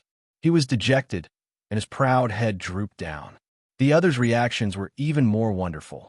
Their jaws almost fell to the ground. What happened just now? Why did it end as soon as it began?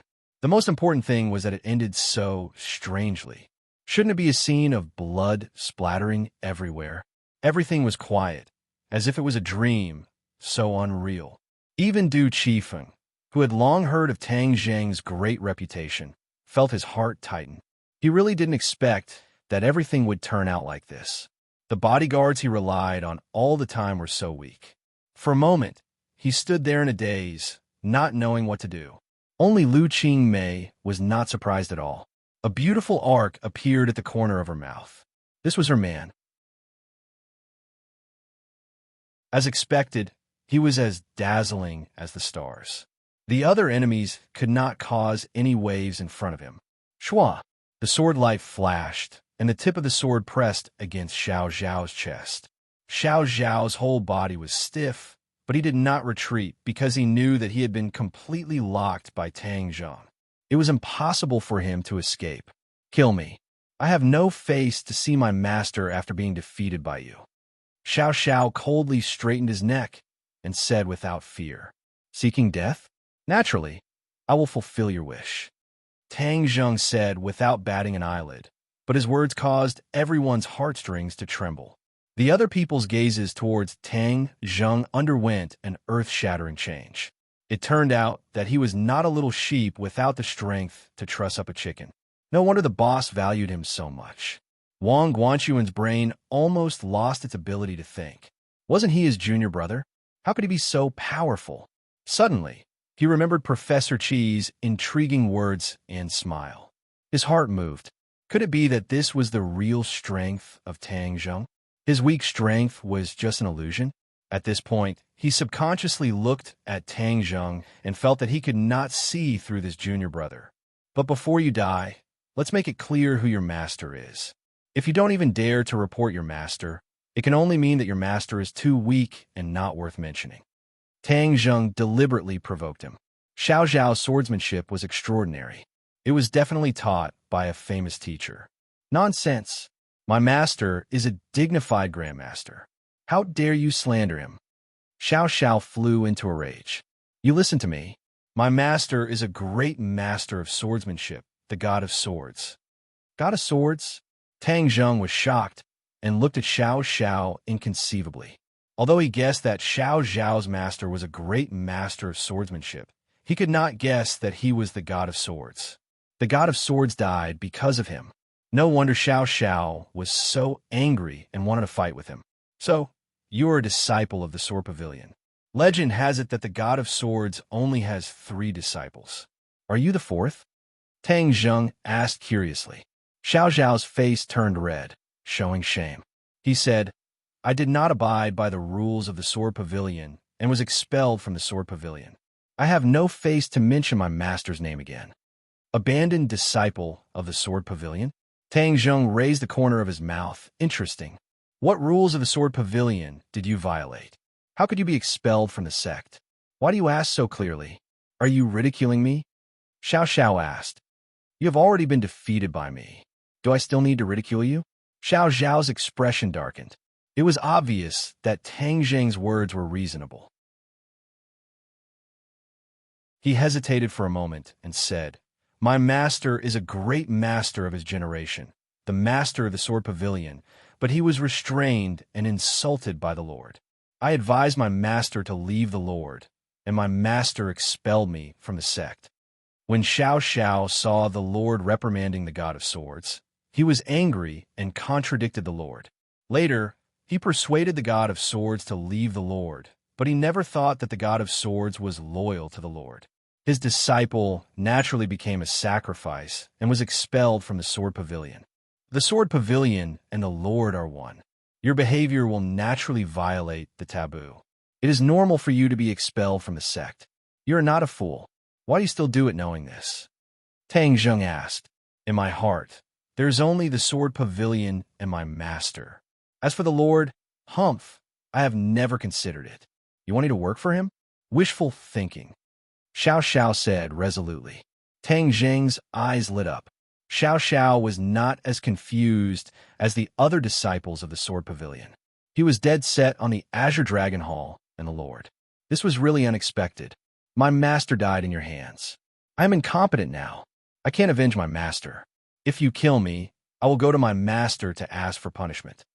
Although the god of swords is dead, and the Sword Pavilion's lair has been destroyed by me, Song Yu escaped with a group of disciples of the Sword Pavilion.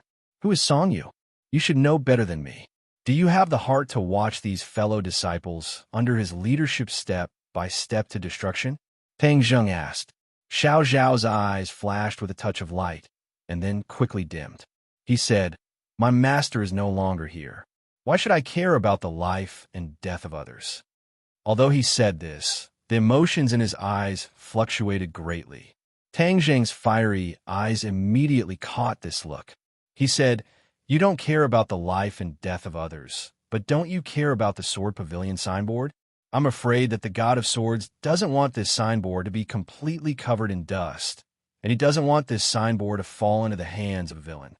Xiao Xiao knew a lot about Song Yu. When he was expelled from the Sword Pavilion, Song Yu had not yet entered the Sword Pavilion. However, Xiao Xiao had always been very concerned about the Sword Pavilion. Naturally, he had a way to know that someone had replaced his original position. As for Song Yu, he had investigated a lot and knew his temperament very well. After listening to Tang Zheng's words, his mood was not as turbulent as on the surface. Deep worry emerged in the depths of his eyes. The Sword Pavilion was the God of Swords' painstaking effort. Did he really have to listen to the manipulation of people like Song Yu?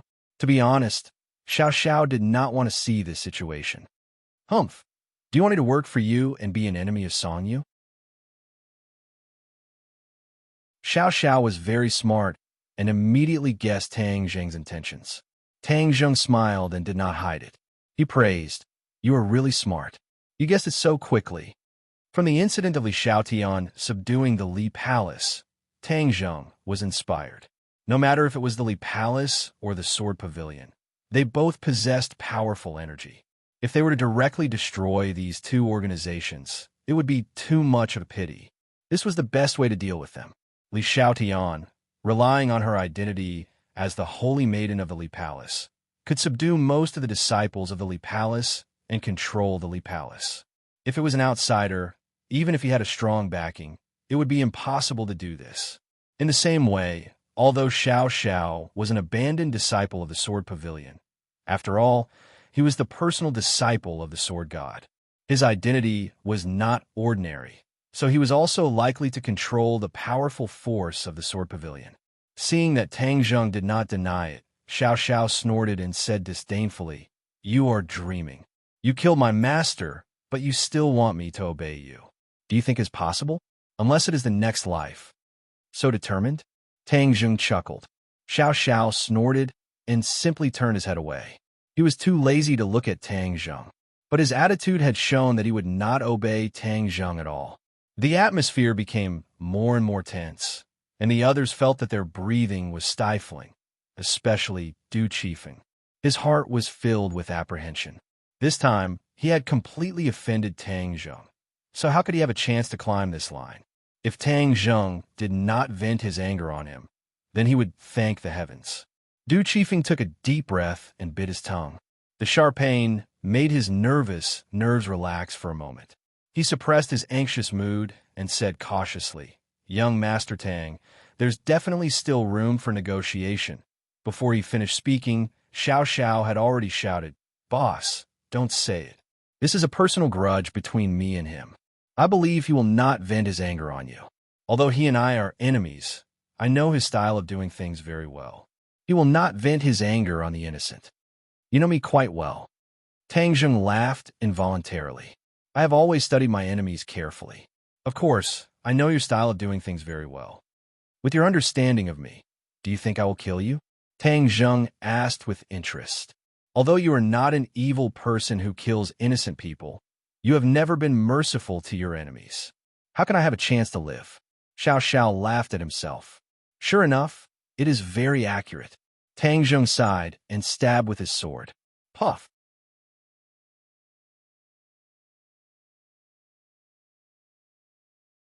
Chapter 1002. The picture froze. Xiao Xiaoling was lying in a pool of blood with his eyes closed. The long sword was inserted in his heart. Everyone concluded that he was dead. This was really a picture of blood splashing everywhere. But the one who was killed was Xiao Xiaoling, not the powerless Tang Zheng. Most of them were ordinary people who had never seen killing in their lives. At this moment, they were almost scared silly, standing in place like wood at a loss. After all, Du Chiefeng was a man who had seen much of the world. Although he was startled, he wasn't dumbfounded. After a moment of absent-mindedness, he came back to his senses and sighed deeply. Alas, why bother? He didn't blame Tang Zheng, and he didn't dare to blame him. It was no exaggeration to say that the lives of the people on this boat were all in Tang Zheng's hands. But Du Chiefeng was not worried, because he knew that Tang Zheng was not a person who killed innocent people. "Give me a room," Tang Zheng calmly said to Du Chiefeng. Du Chiefeng hurriedly nodded. "Okay, please come with me." Tang Zheng lifted Xiaoling. Blood dripped on the deck, leaving a long blood stain that extended into the cabin. The others stared at all this with their mouths agape, unable to speak for a long time. Watching several people disappear into the yacht, the others were finally able to breathe a sigh of relief. They looked at each other with pale faces. "Brother Wang, what exactly is your junior brother doing?" Someone couldn't help but ask. Wang Guanchuan shook his head. He had already guessed that Tang Zheng was extraordinary, but he didn't expect him to kill people. This was too much of an impact on his three views. The yacht was filled with a chilling and frightening atmosphere. Inside the cabin, Du Chiefeng was stopped outside the door. Lu Qingmei stood at the door as a bodyguard. No one could get close. Du Chiefeng wanted to find some topics to break the silence. But looking at Lu Qingmei's beautiful face, he felt that all words were pale and powerless. He remembered very clearly that Lu Qingmei didn't even blink in the face of that scene. Sure enough, none of the people around young Master Tang are easy to deal with. Even this seemingly weak beauty is not an ordinary person. Du Chiefeng was filled with emotions. Although he was usually in high spirits, he also felt a sense of pressure in front of Lu Qingmei. Thus, he said embarrassedly, "Just let me know if you need anything. I'll be right outside." Lu Qingmei nods solemnly. Du Chiefeng turns around and leaves. When Du Chiefeng came to the deck, the others gathered around him and started asking questions. "Boss, what's going on? Who is that person? How dare he kill people?" "Yeah, this is murder. What should we do? I saw that he didn't even blink. Will he kill us?" Seeing that everyone was still in a state of shock, Du Chiefeng reached out his hand and pressed down. The others immediately quieted down and looked at him with burning eyes. "Don't worry, everyone.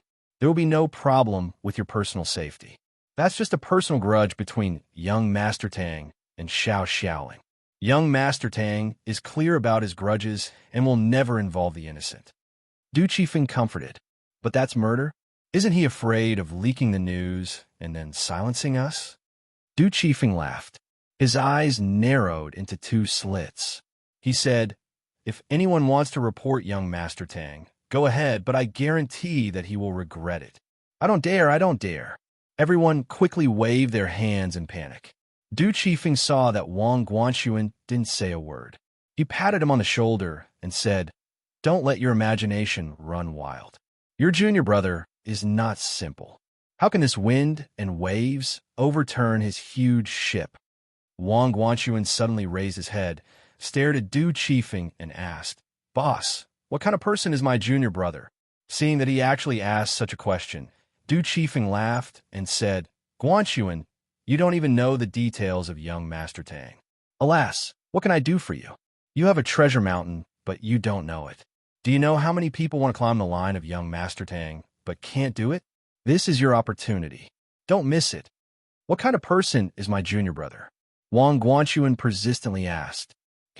Du Chiefeng thought for a while and said in a deep voice, "His glorious deeds can't be explained in a few words, but you just need to remember that he's someone we can't afford to offend. Someone once made an enemy of him, but in the end, they disappeared and turned into the dust of history. The Chu family and the Song family in the capital are one of them." The Chu family and the Song family in the capital? These words exploded in everyone's ears like thunder, making them feel dizzy and disoriented. There were huge waves in their hearts. Although these two families were too far away for ordinary people, there were many rumors on the streets. They had heard a few words and knew how powerful these two families were. Some time ago, The news of the two families' sudden destruction had become the topic of conversation during their leisure time, but they didn't expect that the person who caused this change was standing in front of them. This matter was far more shocking to them than just killing someone, because to do this was 1,000,000 times more difficult than killing a person. Everyone looked at each other and couldn't speak for a long time because they really couldn't find words to describe their mood. Du Chifeng was not surprised by their reaction. He warned them, "Now you understand my good intentions, right? So keep your mouth shut. This is the only way to protect yourself. Otherwise, don't blame me for not warning you if you get into trouble in the future." Everyone was like a chicken pecking at food. They kept nodding and said in horror, "Understood, boss, don't worry. We will never say half a word." "What is young Master Tang doing now?" Someone glanced at the cabin and asked curiously. Du Chifeng was also very curious. He turned his head and looked at it. He quickly warned, "Don't inquire about what you shouldn't know." In fact, he was also very curious about what Tang Zheng was doing. What was Tang Zheng doing? After he put Xiaoling down, he put a few wounds on him to stop the bleeding. Xiaoling's life was hanging by a thread, and his vitality was almost completely cut off. That sword pierced his heart. If it weren't for his profound skill, he would have died. But in the face of modern medicine, the injury of this sword was still fatal. There was no effective way to save his life. However, Tang Zheng was a person who repeatedly created miracles. When he stabbed that sword, he already had a plan in mind. Therefore, he calmly took out a 9-turn soul return pill, pried open Xiaoling's mouth, and stuffed it in. The 9-turn soul return pill melted in his mouth and turned into a warm current that spread from his throat to his whole body, quickly exerting its medicinal effect. The wound in his heart was healing rapidly. The 9-turn soul return pill made this dying body glow with a strong vitality, just like a withered tree in spring. Ah! A cry of surprise came out of Xiaoling's mouth. He was like a suffocating person who suddenly breathed a mouthful of air. He suddenly opened his eyes, sat up, greedily took a big breath of air, and made a sound in his throat. His eyes were straight, and his scattered sight gradually focused, and he saw everything in front of him again. Just now, he had always thought that he was going to die, and even felt that he had seen the legendary underworld. In this life, as an assassin, he didn't know how many people had died in his hands. This time, he died in the hands of Tang Zheng. He didn't have much resentment. This was his destiny. He had already understood this. In fact, it was good to die. He could go to see his master and his fellow disciples. With them, he could find a real home. But somehow, as if there was an invisible big hand suddenly appeared, tightly grasping him. This force was so great that it directly pulled him back from the gates of hell. Xiaoling saw everything in front of him clearly and found that Tang Zheng was looking at him with a smile. He was shocked and subconsciously stepped back, exclaiming, "What's going on? Am I not dead?" "Then do you think you are dead or alive now?" Tang Zheng shrugged and asked. As an assassin, Xiaoling certainly knew the means of killing people very well. The sword pierced his heart, and there was no possibility of survival. He suddenly bowed his head, and the clothes on his chest were dripping with blood. He quickly tore off his clothes and exposed his chest. Although his chest was covered with blood, there was no trace of a wound. He couldn't believe it. He kept groping around, but still couldn't find a wound. As if he had seen a ghost, he shouted, "What's going on? Don't you want to die? I'll help you." Tang Zheng said lightly, "Then why am I not dead now? You've already died once. This new life was given to you by me. You'll listen to me in your next life. This is your next life. As an assassin, you should keep your promises. Now, it's time to fulfill your promise." This was Tang Zheng's plan. Xiaoling was a talent, and he was once a disciple of the Sword Pavilion. It was most effective to use him to deal with Song Yu, who was erratic. Although he thought that Song Yu couldn't make any big waves, he didn't intend to take it lightly. There were too many salted fish turning over. Song Yu, this salted fish, may also turn over. Of course, he wouldn't give Song Yu this opportunity.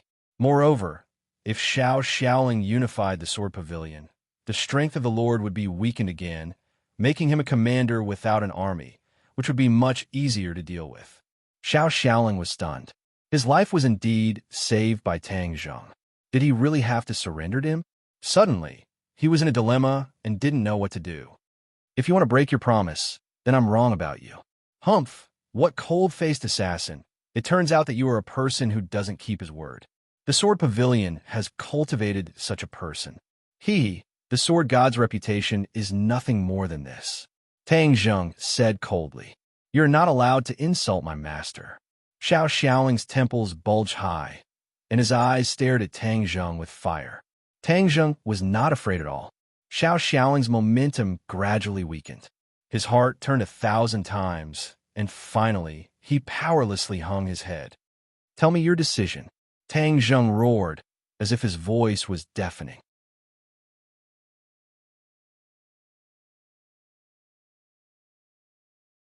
Chapter 1003. When the voice fell, Xiao Xiaoling's momentum changed greatly. Because at this moment, he had let go of the obsession in his heart, and his heart had undergone a tremendous change. Tang Zheng was satisfied and looked at Xiao Xiao with a smile. He had already expected that he would agree. He was such a person. Suddenly, Tang Zheng's face changed slightly. He stared straight at Xiao Xiao and found that his momentum was still changing rapidly, becoming more and more fierce, like an unsheathed sword, with sword-like eyebrows and starry eyes, adding more momentum. "Your cultivation is about to break through." Tang Zheng certainly understood what this situation meant. He didn't expect that the transformation of Xiao Xiaoling's soul would cause an earth-shaking change in his power. Actually, this was not something inconceivable. After all, the change in one's state of mind was closely related to one's cultivation. His transformation this time was equivalent to a new life, throwing away many of the shackles of the past. Xiao Xiao was also surprised. He didn't expect that there would be such a miraculous effect after he unloaded his burden. Ever since he was defeated by Tang Zheng, he had been working hard and cultivating diligently. He had already reached the 9th grade of the Khanate realm, which was already very impressive. Now that he had the opportunity, he was going to break through to the martial scholar realm. This was a crucial step for any martial artist. Greater than or equal to, greater than or equal to, greater than or equal to, greater than or equal to. He gradually calmed his mind and concentrated on circulating his internal energy. He could hear the sound of his internal organs rumbling like a flood, while his bones and tendons emitting crackling sounds. A moment later, this strange sound gradually disappeared, and Xiao Xiaoling had completely transformed. He broke through the shackles of cultivation in one fell swoop and reached the 1st grade of the Supreme Power Realm. Xiao Xiao took a deep breath. He couldn't believe it. He touched it left and looked at it right. The Grandmaster realm that he had been looking forward to came unexpectedly, which was completely different from his imagination. The most important thing was that all this was equivalent to thanks to Tang Zheng. This gave him mixed feelings and a strange feeling. "Congratulations." Tang Zheng beamed. Xiao Xiao took a deep look at him and finally resisted the impulse to speak ill of him. He simply said, "Thank you." Tang Zheng struck while the iron was hot. "Since that's the case, you will listen to my orders from now on. I will help you take back the Sword Pavilion and let you control it. In addition, let me tell you something. The Li Palace is already in my hands." "What?" Xiao Xiao recovered from the surprise and looked at Tang Zheng inconceivably. "How is that possible? Nothing is impossible in this world. Even the High Lords have to avoid me. How can these organizations escape from my grasp?" Tang Zheng looked as if he had already won. Xiao Zhao's cold face changed, and he didn't know how to answer. Tang Zheng ignored Xiao Zhao's complicated mood and went straight out of the door, leaving him to digest this change alone. Lu Qingmei hurriedly looked over. When she saw that Xiao Xiao was safe and sound, a strange color flashed across her face. She seemed to be surprised, but then she returned to normal and asked, "How is it?" "He has already submitted to me," Tang Zheng said calmly. "Oh." Lu Qingmei's face didn't change at all. In her opinion, it was really amazing that Xiao Xiao came back to life. But after all, Tang Zheng was the creator of miracles, so all this was reasonable. Tang Zheng and Lu Qingmei came to the deck and found that other people were looking at them. Their eyes were very complicated. Du Qifeng hurriedly greeted them. Young Master Tang, Xiao Xiao, do you care about him? Tang Zheng asked with a smile. Du Qifeng's heart was cold. He didn't know what this meant. He hesitated for a moment and said truthfully, to tell you the truth, Xiao Xiao once saved my life, so I really care about him. If he heard what you said, he would be very pleased. Du Qifeng's heart was already dead. How could he hear these words? He smiled bitterly. Young Master Tang, you flatter me. May I ask what else you want me to do? Tang Zheng was also not polite. He asked straightforwardly, when are we going to explore the sea? Du Qifeng said, there is still some distance to the shipwreck. I estimate that after a night's rest, we will arrive tomorrow. It is in the high seas. No one has jurisdiction over it. So that's how it is. I thought it was in the nearby sea. Young Master Tang, take a night's rest. We will arrive tomorrow. You can also take the opportunity to enjoy the beautiful sea view. Du Qifeng was indifferent. So many things had happened just now, but he could talk and laugh. He was really not an ordinary person. Suddenly, a high-pitched scream interrupted Du Qifeng. Look at him! Everyone's attention was attracted by this scream. Following his gaze, many people were so frightened that they staggered and almost fell into the sea. Ghosts, they're ghosts. Someone screamed. The atmosphere suddenly dropped to ice, making people shudder. Xiao Xiao stood at the cabin door and looked at everyone curiously. After listening to the scream, his brows subconsciously wrinkled, and he looked more and more cold and ferocious. Ghost! Finally, someone couldn't bear it. He turned over and jumped off the yacht. With a plop, he fell into the sea and swam away. Du Qifeng and Wang Guanchuan were also really shocked. They looked at Xiao Xiao with pale faces and hurriedly hid behind Tang Zheng. In an instant, other people also followed suit and hid behind Tang Zheng, shivering. Their bodies and minds were filled with fear. Xiao Xiao walked towards the crowd without saying a word. Suddenly, screams rose into the sky. Some people heard the sound of teeth chattering. Some people's legs were soft, and they directly collapsed on the deck. Young Master Tang, you should stop him. You are so powerful. You can definitely stop him. Du Qifeng pleaded with fear. Tang Zheng asked with a smile, why should I stop him? Because he is a ghost. Du Qifeng secretly glanced at Xiao Xiao and quickly retracted. No matter how much experience he usually had, how calm he was in the face of danger, in the face of this supernatural phenomenon, he would still feel fear from the bottom of his heart. Puchi! Lu Qingmei couldn't help laughing. The arc of Tang Zheng's mouth was getting bigger and bigger. Xiao Xiao had already walked in front of several people and asked, Mr. Du, I am not a ghost. You're not a ghost. How is it possible? You were clearly dead just now. Du Qifeng was still in shock. Xiao Xiao was speechless and looked at Tang Zheng for help. Tang Zheng turned sideways and let the others face Xiao Xiao. In an instant, several people were scared and fell to the ground, trembling like a sieve. Mr. Du, look at me. Xiao Xiao grabbed Du Qifeng's hand. Du Qifeng trembled violently, as if he had been electrocuted. Suddenly, his eyes changed slightly. How could Xiao Xiao's hand be hot?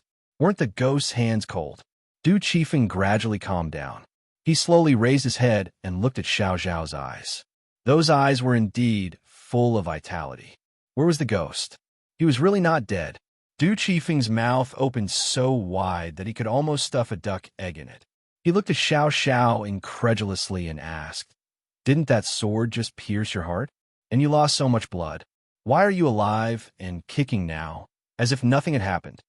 Xiao Xiao didn't answer, but focused his eyes on Tang Zheng. Du Qifeng's heart moved. Was all this young Master Tang's credit? Just now, he took Xiao Xiao into the cabin to save him. But after a while, he came out. That was a fatal injury. How did he do all this? This was simply the reincarnation of Hua Ta. Du Qifeng scratched his head, but he couldn't figure out how all of this was done. The gaze he looked at Tang Zheng became more and more complicated. He was completely in awe of Tang Zheng's unfathomable methods, and his admiration was like a torrential river. Others finally understood that this person was not dead at all.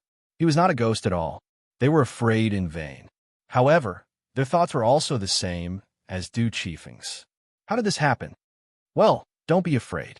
He's not dead. He's just injured. Now his injury has healed. He's a living person. Tang Zheng saw that the time was almost right, so he finally said aloud to ease everyone's tension. The group of people seemed to have eaten a calming pill as they finally revealed an expression of relief. Since he was not dead, then everything was fine. Originally, some people were worried that Tang Zheng would kill them to silence them, but now it seemed that they did not need to worry about that. Looking at his colleague who had swam a long distance, Wang Guanxuan hurriedly shouted, "Come back. It's all right. Everything is just a false alarm." The man turned his head from a distance and saw a group of people looking at him with a smile. Only then did he realize that it was a misunderstanding. He swam back in embarrassment. This farce came to an end for the time being. Tang Zheng and Lu Qingmei snuggled up to the bow of the ship and watched the sunset. Many other people looked at them from a distance, but no one dared to disturb them. Du Chiefeng took Xiao Xiaoling back to the cabin.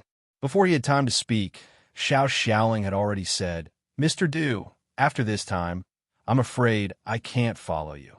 Du Chiefeng was surprised and said, "Why?" "Because I want to go with Tang Zheng." "I'll go with him? Aren't you life and death enemies?" "That's already a thing of the past. Now it's different," Xiao Xiaoling said bitterly. "What's the difference?" Du Chiefeng was ready to break the pot and ask to the end, because it was too difficult to find such a powerful bodyguard like Xiao Xiaoling. He didn't want to let him go unless he had to. "Because Tang Zheng will definitely let me go, so I'll remind you in advance." Du Chiefeng's face was stiff. This sentence was like a huge stone pressing down on him. No matter how many words he had to persuade him, they were choked in his throat. There was no way to spit them out. "You and him?" Du Chiefeng asked hesitantly. "You'd better not inquire about me and him. In a word, thank you for taking care of me during this time." Xiao Xiaoling sighed. Du Chiefeng heaved a long sigh and understood that things had come to this point and couldn't be disobeyed. He patted Xiao Xiaoling on the shoulder and said, "Well, young Master Tang is a very powerful person. It's good for you to follow him. We are also acquaintances. I hope you can say more good words in front of young Master Tang in the future."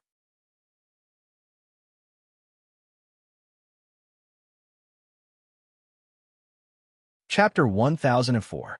The sky was high and the sea was wide. The sun shone on the surface of the sea. The yacht's engine had been turned off. It floated on the surface of the sea and arrived at the shipwreck site. Everyone was busy. They put on their diving suits and put down the small submarine. This small submarine was specially used for scientific research. It could seat about 10 people. Lu Qingmei also put on her diving suit. Her curvaceous body was clearly visible. Many people quietly looked at her and quickly looked away. There was no doubt that Lu Qingmei was a flower among thousands of grasses. She was indeed very attractive. Brother M, you really don't want to change your diving suit? The water pressure below is not small. In a while, we will leave the submarine and enter the cabin. It will be very dangerous if we don't have a diving suit to resist the water pressure," Wang Guanxuan advised. Tang Zheng smiled and shook his head. "Don't worry, I have my own way." Seeing him so confident, Wang Guanxuan couldn't continue to persuade him. He could only say that if you feel that it's not appropriate, you can stay in the submarine. Tang Zheng smiled and didn't comment. The group of people dressed up. Du Chiefeng gave everyone a pre-war motivational speech. It was a passionate speech that made people's blood boil. "Get on the submarine. Let's go." With an order, 10 people sat on the submarine. The submarine started. Wang Guanxuan sat in the main control seat and drove the submarine bit by bit to the bottom of the sea. The submarine had portholes. Through the special glass, they could see the scenery outside. The blue sea water rippled outside the porthole. Occasionally, a group of tropical fish swam by. It was a beautiful scene that made people feel relaxed and happy. "It's so beautiful." Lu Qingmei couldn't help but praise. She held Tang Zheng's hand. Tang Zheng patted her hand and said, "Let's go outside later." It will be even more beautiful. Lu Qingmei nodded happily. She leaned on his shoulder as if there was no one else around. She enjoyed the beautiful scenery outside. She felt that at this moment, she was really happy to the extreme. They dived deeper and deeper. There was no sunlight around. It was dark.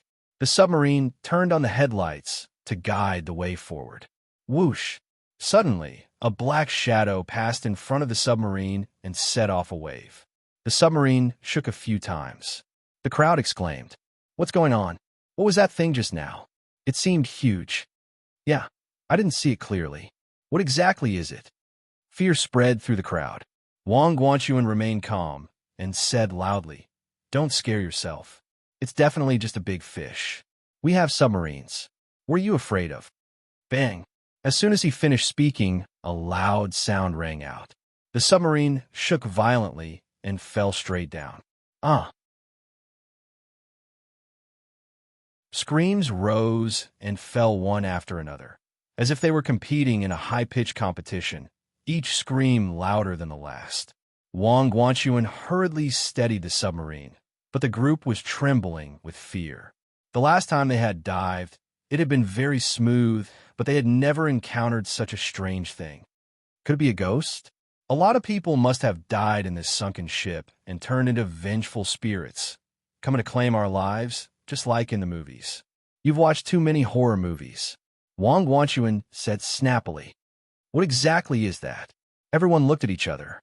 Just now, they were highly nervous and their hearts were filled with fear. How could they have seen clearly what had happened?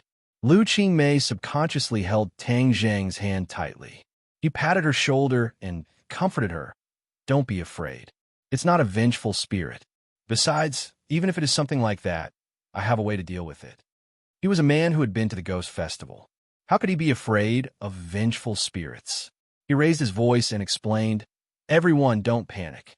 It's not a vengeful spirit. It's just a shark. Shark? Tang Zheng nodded.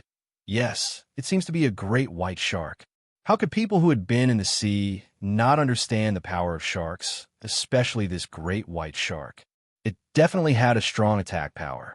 It was even more frightening than the vengeful spirits. Everyone's faces were pale. Even Wang Guanchuan trembled as he said, How could we be so unlucky? The last time we came down, we didn't encounter any sharks. We need to quickly go back. If we are targeted by a great white shark and we don't have any defensive power, we will definitely die. Hearing his words, Tang Zheng speechlessly rolled his eyes. Was he directly ignoring him? He coughed to attract everyone's attention. Then he calmly said, Actually, sharks really aren't scary. They're easy to deal with. How is that possible? Every year, a lot of people die in the mouth of sharks. Yes, they will be easy to deal with. These people were really scared by the name of the great white shark. That's for others. For Tang Zheng, sharks are a piece of cake. Lu Qingmei didn't want to see her beloved be looked down upon, so she argued.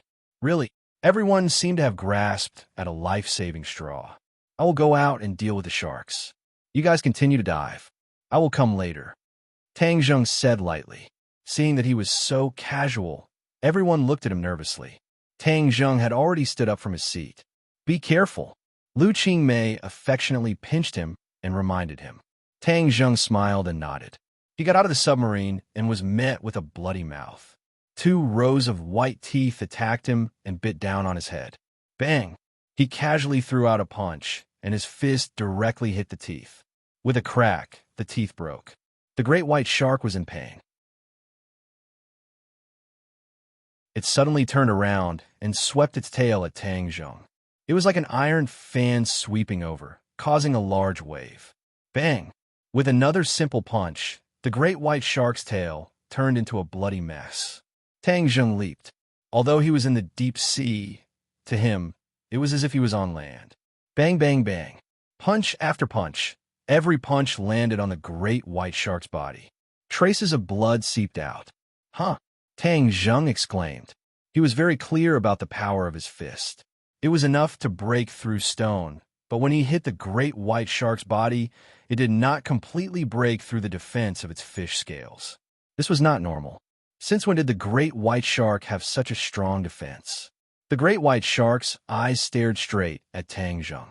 It was filled with anger and bloodthirsty, killing intent. Its eyes contained too many things. It was like the eyes of a living person. It was poles apart from ordinary animals.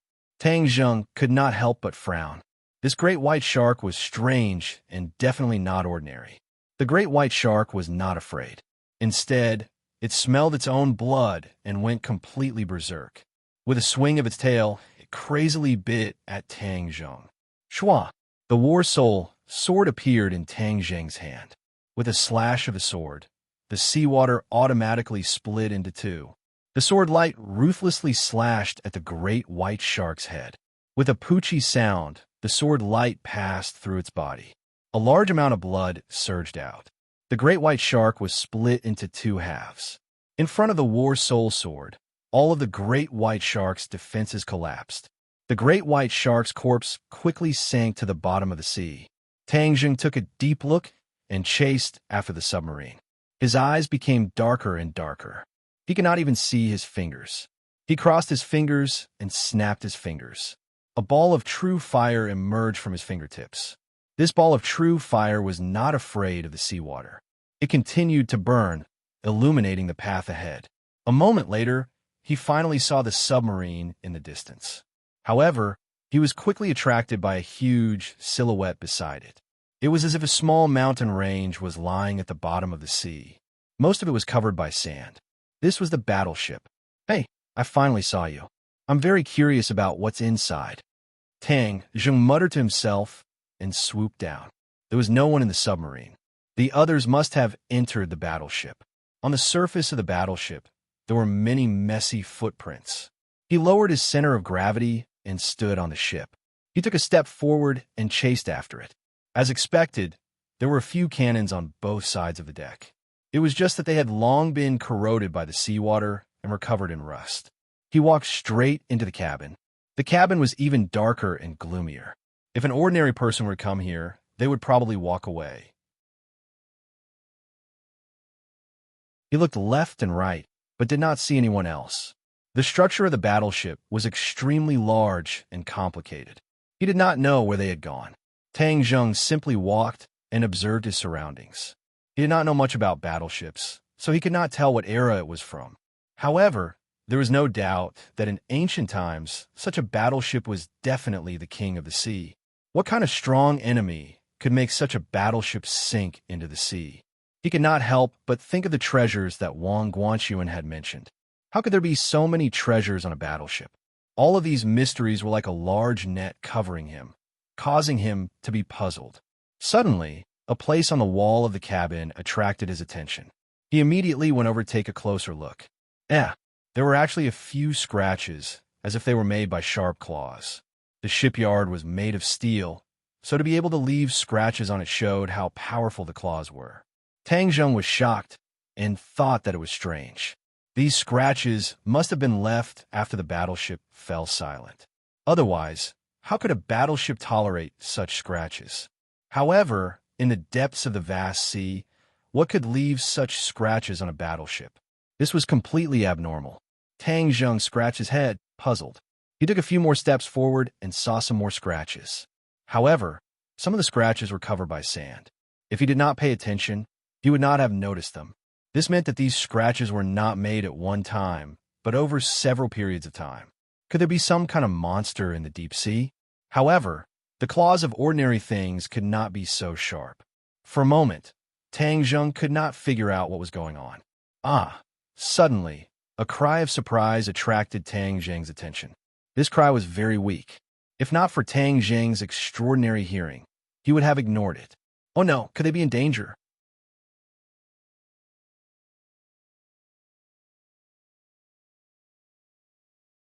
Chapter 1005. Tang Zheng passed through layers of cabins and came to the bottom of the battleship. Suddenly, a black shadow rushed towards him. Tang Zheng's heart trembled. He stretched out his hand and grabbed the other party. A scream sounded. Tang Zheng's head loosened. It turned out that the black shadow was a person. He finally saw clearly that it was one of his own people. However, he was wearing a diving mask, so he couldn't see his face clearly. The other party was clearly terrified. They bared their fangs and brandished their claws. They kept waving their arms and screaming. "Don't panic. What happened?" Tang Zheng shouted. It was like the morning bell and evening drum exploding in his ears. The other party was stunned and finally regained his composure. When he saw Tang Zheng's appearance clearly, he couldn't hide the surprise in his eyes. He cheered. "Young Master Tang, it's you. Quickly go and save people. We are in danger." "Where?" "Just ahead. There are monsters." The voice came from the diving mask. It sounded a little dull. It made people's hearts fall to the bottom. "You go back to the submarine first," Tang Zheng warned, and with a sound, like a fish, he drew a white wave in the sea and disappeared in front of them. When he stepped through a cabin door, he finally saw everything in the cabin clearly. There were lights on. Although it was a little blurry, he could still see clearly. This cabin was very large. In the middle, there were 10 or so big boxes. Next to the boxes, there were piles of white bones. They were human skeletons. A few people were hiding in the corner. Some people were lying on the ground. It was unknown whether they were dead or alive. Only one person was standing in front of the wooden box, looking around vigilantly. In the darkness, there seemed to be a great danger lurking. "Sister May." Tang Zheng recognized that person at a glance. It was Lu Qingmei. He was relieved. As long as she was fine, he hurriedly went to greet her. Whoosh! Suddenly, a black shadow jumped out from the darkness behind him. Its sharp claws directly scratched his back. "Tang Zheng, be careful!" Lu Qingmei shouted in fright. Tang Zheng's head trembled. He didn't even turn his head as he coldly snorted. "I want to see what kind of monster actually dares to sneak attack me." Without even turning his head, he swung his sword backward. With a whoosh, sword light filled the space behind him, and with a pung, it slashed down on the opponent's claws, creating circles of ripples that spread out in all directions. Those who were close to him fell to the ground one after another, crying out in alarm. The monster scurried away and hid in the darkness again. Lu Qingmei rushed over and asked with concern, "How are you?" Tang Zheng shook his head. He looked at her and asked, "What about you? Are you hurt?" Lu Qingmei smiled and said, "I'm not hurt. It's just that the gift you gave me is ruined." She spread out her hands, and there were a few pieces of broken jade lying on her palms. These were the jade pieces that Tang Zheng had given to a few of his family members for self-protection. She didn't expect that they would come in handy this time and save her life. "It's okay. I'll give you a new gift when we get back. It's a deal." Lu Qingmei beamed with joy. "How are the others?" "They're not hurt. They're just scared out of their wits," Lu Qingmei said. Tang Zheng secretly nodded and breathed a sigh of relief. He looked at the darkness around him and asked, "Do you know what kind of monster it is?" "I don't know, but it's a reptile. It looks like a big dog with a long tail. It's very cunning and very powerful. If you're hit by its claws, you'll definitely suffer a lot," Lu Qingmei said while pointing to the ground. The steel deck was scratched by the sharp claws, and there were several huge cracks. "It has 4 legs and a long tail." Tang Zheng frowned. A light flashed in his mind as he thought of the skeleton. Wasn't it very similar to this? There was also that extraterrestrial creature in the crystal. Could it be that there was a fish that escaped the net in the deep sea? Was that monster the mysterious extraterrestrial creature? Thinking of this, Tang Zheng was surprised and excited. If it was really an extraterrestrial creature, then he must capture it alive. He had always wanted to study extraterrestrial creatures, but that guy was in the crystal, and he had no way to do so. Now that there was a ready-made one, he certainly couldn't miss it. He didn't know how strong the extraterrestrial creature was, so he looked at the others and wanted to ask Lu Qingmei to take the others away. But then he thought of how many extraterrestrial creatures there were. He didn't know it all. If they met on the way out, wouldn't they be walking into a trap? Thinking of this, he quickly said, "Everyone gather together. Don't be afraid. I'll protect your safety." Just as his voice fell, he heard a person scream and was dragged into the darkness with a whoosh. Immediately, the others were scared to the point of rolling and crawling, rushing to Tang Zheng's side. "Protect them. I'll go save them," Tang Zheng shouted loudly, and also rushed into the darkness. The true fire in his hands illuminated the darkness, and he saw that person being lifted high up in the air. With a leap, he rushed towards that person. Whoosh! A strong wind swept towards Tang Zheng's head. He quickly raised his sword and ding-dang made a sound. Sparks flew in all directions as a huge vibration force came from his palm. He finally saw clearly that it was a tail. This tail was actually able to contend with the Battle Soul Sword without any damage. It was really extraordinary. He also finally saw the other's appearance. It was exactly the same as the extraterrestrial creature in the crystal. It was just that its body was slightly smaller. However, its pair of eyes seemed to be magical, as if it could suck in a person's soul. For eyes met. The monster also saw Tang Zheng clearly. Its eyes flashed with an ominous glint. It opened its mouth and roared at Tang Zheng, letting out a sharp cry. Tang Zheng coldly snorted. He was not intimidated by the other's eyes. The battle soul sword in his hand trembled, and the sword light rushed towards the claws. The extraterrestrial creature had already experienced the power of the battle soul sword and quickly let go of its claws. The man escaped and screamed as he fell from a high place. Tang Zheng flew up and caught the man. He then threw him into the distance and steadily landed in the crowd. The extraterrestrial creature did not run away. Instead, it stared at Tang Zheng. For eyes met, neither was afraid of the other. The extraterrestrial creature bared its teeth and roared at Tang Zheng. Tang Zheng coldly smiled and hooked his finger, saying, "Come, let me see how much weight you have. Don't disappoint me. If you are too weak, then the sky beyond heaven will disappoint me." Roar! The extraterrestrial creature roared. The sound waves pushed the seawater forward.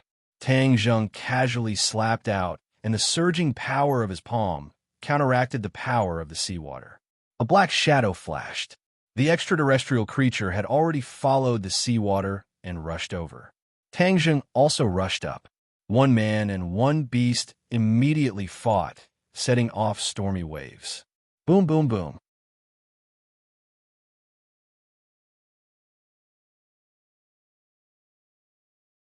Chapter 1006.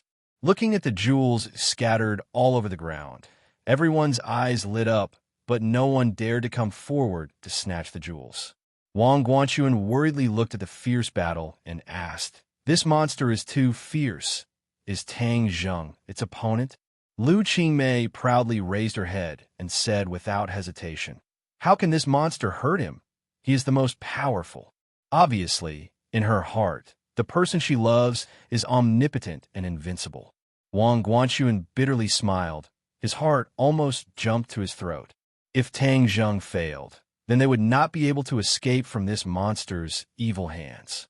After a fierce battle, Tang Zheng gradually came to a conclusion that this foreign creature was indeed powerful. Whether it was its claws or that barbed tail, they were all like weapons.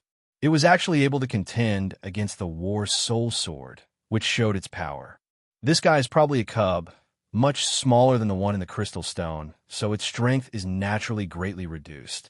I don't know how powerful it will be when it grows up.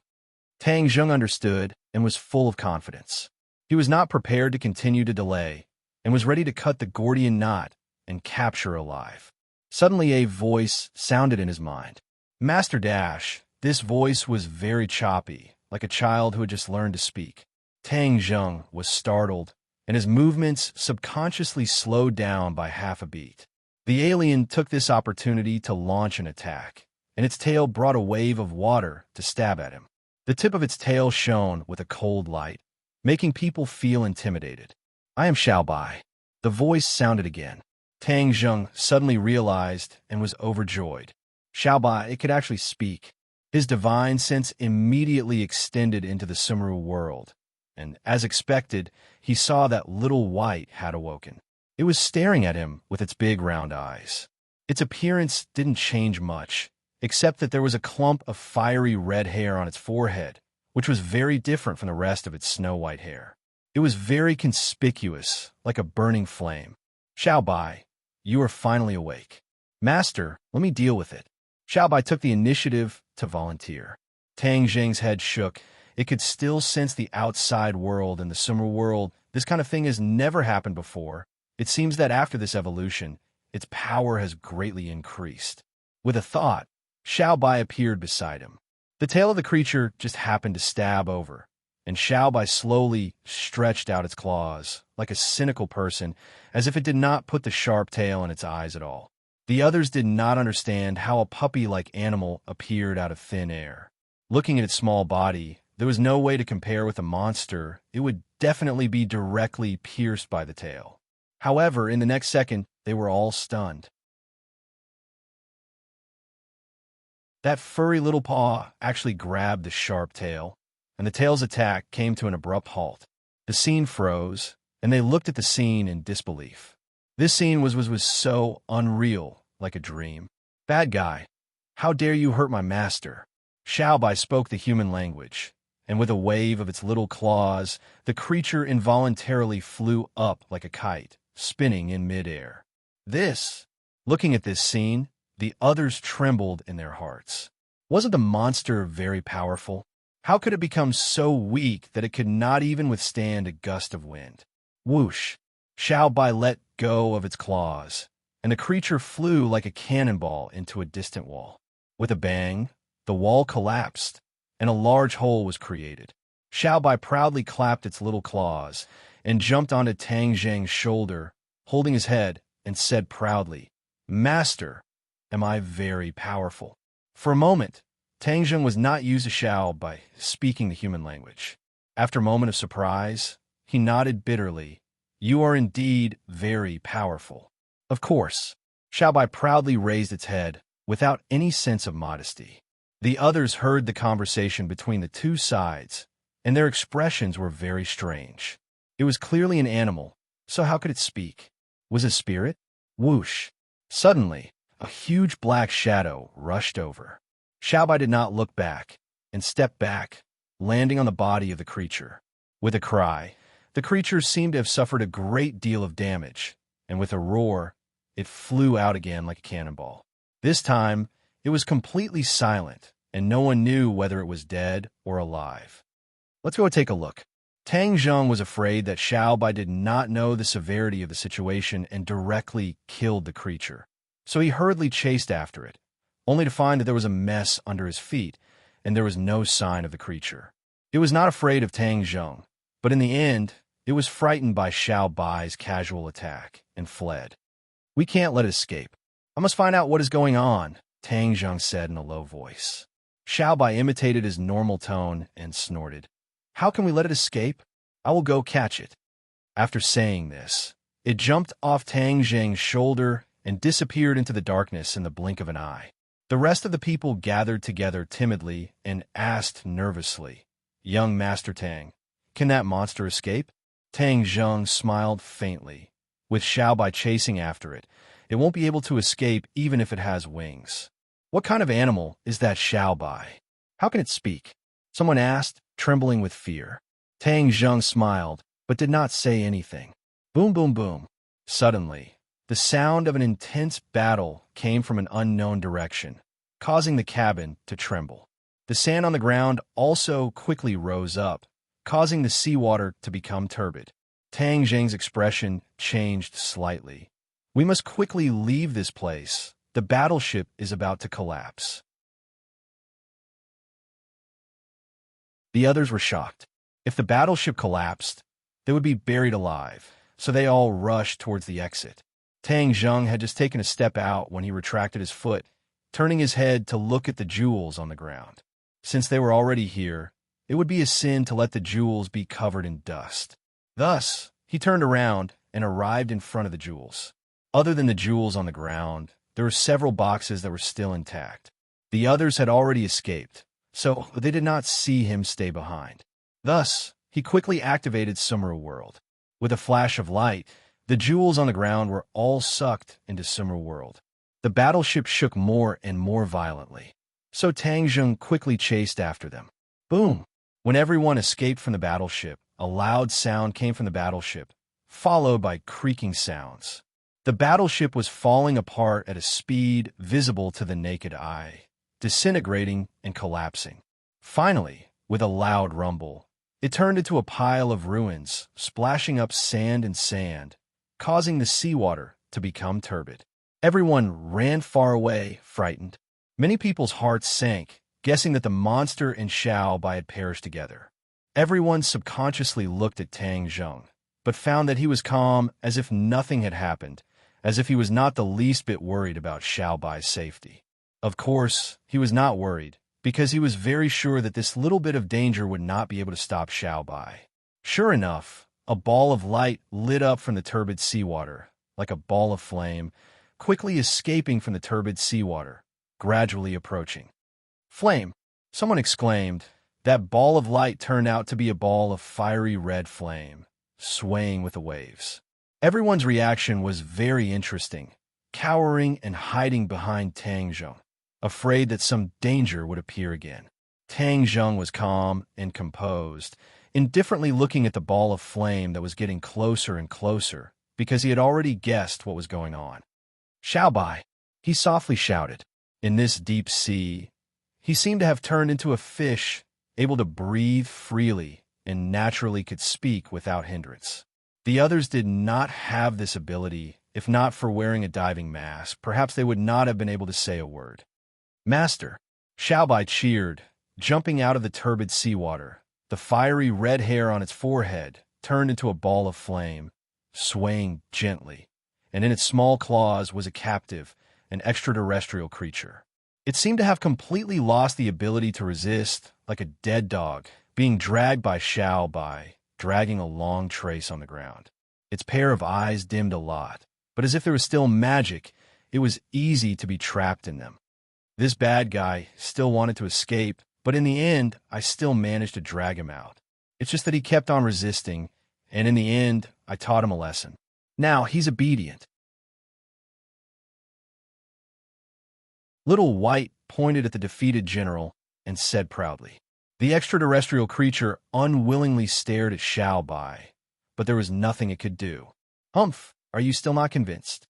Xiao Bai pouted, and its small claws seemed to be gently patting, but when it fell on the extraterrestrial creature, it immediately let out a sharp scream. The unwillingness and anger in its eyes immediately disappeared. That's right, he is my master.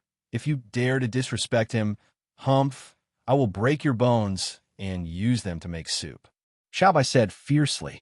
The extraterrestrial creature was so scared that its whole body trembled, and it shrank into a ball, no longer looking as arrogant as before.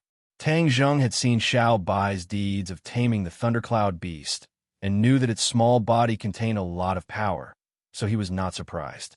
The others looked as if they had seen a ghost, and their worldview was completely turned upside down. Master, what are you going to do with it? Xiao Bai asked. Tang Zheng thought for a while, staring straight at the extraterrestrial creature. It glared at him fiercely, but when it saw Xiao Bai's eyes, it quickly lowered its head in fear. Looking at its funny appearance, Tang Zheng could not help laughing. It seems to be very human, but I don't know if it can speak. Roar! The extraterrestrial creature growled twice. It's useless to just roar. If you can't speak, how can I know what happened in the past? Tang Zheng said in distress. The extraterrestrial creature turned its head directly, ignoring Tang Zheng. Slap! Suddenly, a claw slapped its head, and it cried out in pain. Xiao Bai raised its small claws and threatened. I told you, don't be disrespectful to my master, or I will deal with you cruelly and roast you. As it spoke, the flame on its forehead jumped more violently. The extraterrestrial creature was so scared that it shook its head quickly. Obviously, from its black and smoky appearance, it must have suffered a great loss from the flame and was very afraid.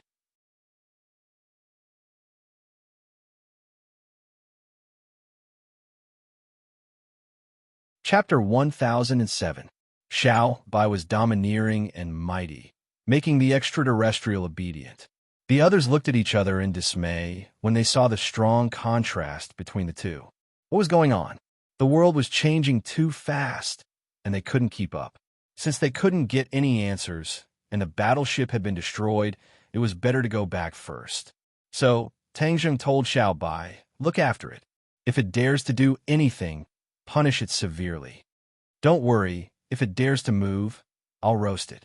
Xiaobai grinned at the extraterrestrial, as if he was sneering.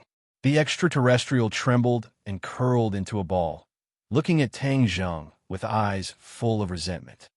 Let's go. There's no need to investigate here.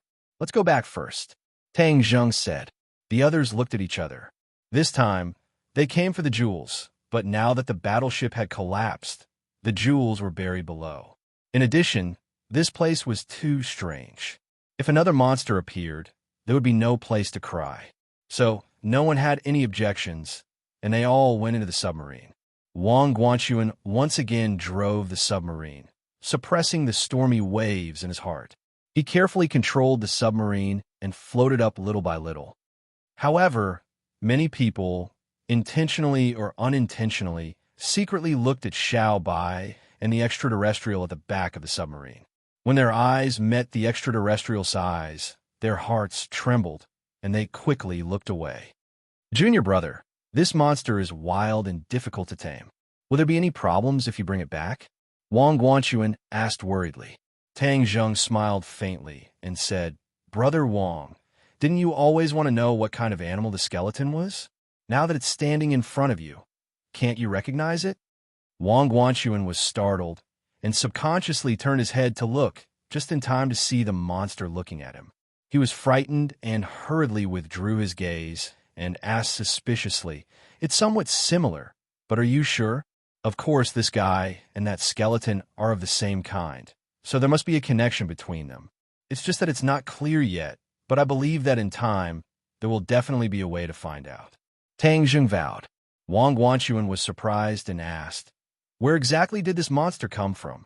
Tang Zheng smiled and said, The answer to all the mysteries will be revealed. Don't be impatient. Seeing that he couldn't get any answers, Wang Guanxuan temporarily dismissed the idea of getting to the bottom of things and focused on driving the submarine. Moments later, the submarine finally surfaced from the water. Du Qifeng, Xiao Xiaoling, and the others hurriedly greeted them. When they saw that this group of people was slightly embarrassed and empty-handed, they asked, What happened below? We have detected intense activity and loud noises coming from the bottom of the sea. It's a long story. Let's go up first. Wang Guanxuan sighed faintly, and the others boarded the yacht one after another. When it was Tang Zheng's turn, Du Qifeng and others suddenly found that there were two more animals around him, one small and one big. Xiao Bai was loved by everyone, and the other was born very fierce. Many people screamed and subconsciously retreated. Even Du Qifeng took a step back to stabilize his body. He asked in shock. This is Tang Zheng smiled and comforted him. Mr. Du, don't panic. This is the phantom you met at the bottom of the sea before, and now we have caught alive. Everyone's eyes fell on the extraterrestrial creature. Roar. Aware of everyone's gaze, it immediately let out an angry roar, scaring the others to scream and retreat again and again. Even Xiao Xiaoling subconsciously stood in front of Du Qifeng to protect him. I told you not to roar. You didn't listen. Xiao Bai patted the top of the extraterrestrial creature's head with a claw. It shrank its neck and looked at Xiao Bai in fear. It made a whining sound, as if it was protesting. Xiao Bai snorted coldly and patted it twice. It completely lowered its head and no longer had any temper. Du Qifeng and others stared at this scene blankly. They couldn't figure out the situation at all. Wasn't this monster supposed to be very powerful? How could it be bullied by such a little thing? And it didn't even fight back when scolded. Du Qifeng asked with trepidation, Young Master Tang, what kind of monster is this? Tang Zheng smiled and didn't answer. He just said, Don't be afraid. It won't hurt anyone now. Everyone was skeptical, but when they saw the monster's obedient appearance, their hanging hearts slowly returned to their chests. Suddenly, their eyes focused on Xiao Bai.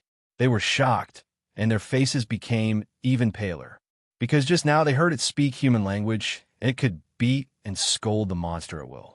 Wasn't this more powerful? It's a monster. Some people screamed as if they woke up from a dream and hurriedly retreated. Walala! The crowd retreated like a receding tide, looking at Little White in fear and unease. Xiaobai glanced at the crowd contemptuously, curled his lips, and said, "You're really ignorant. You're so easily scared." After that, he walked a few steps forward.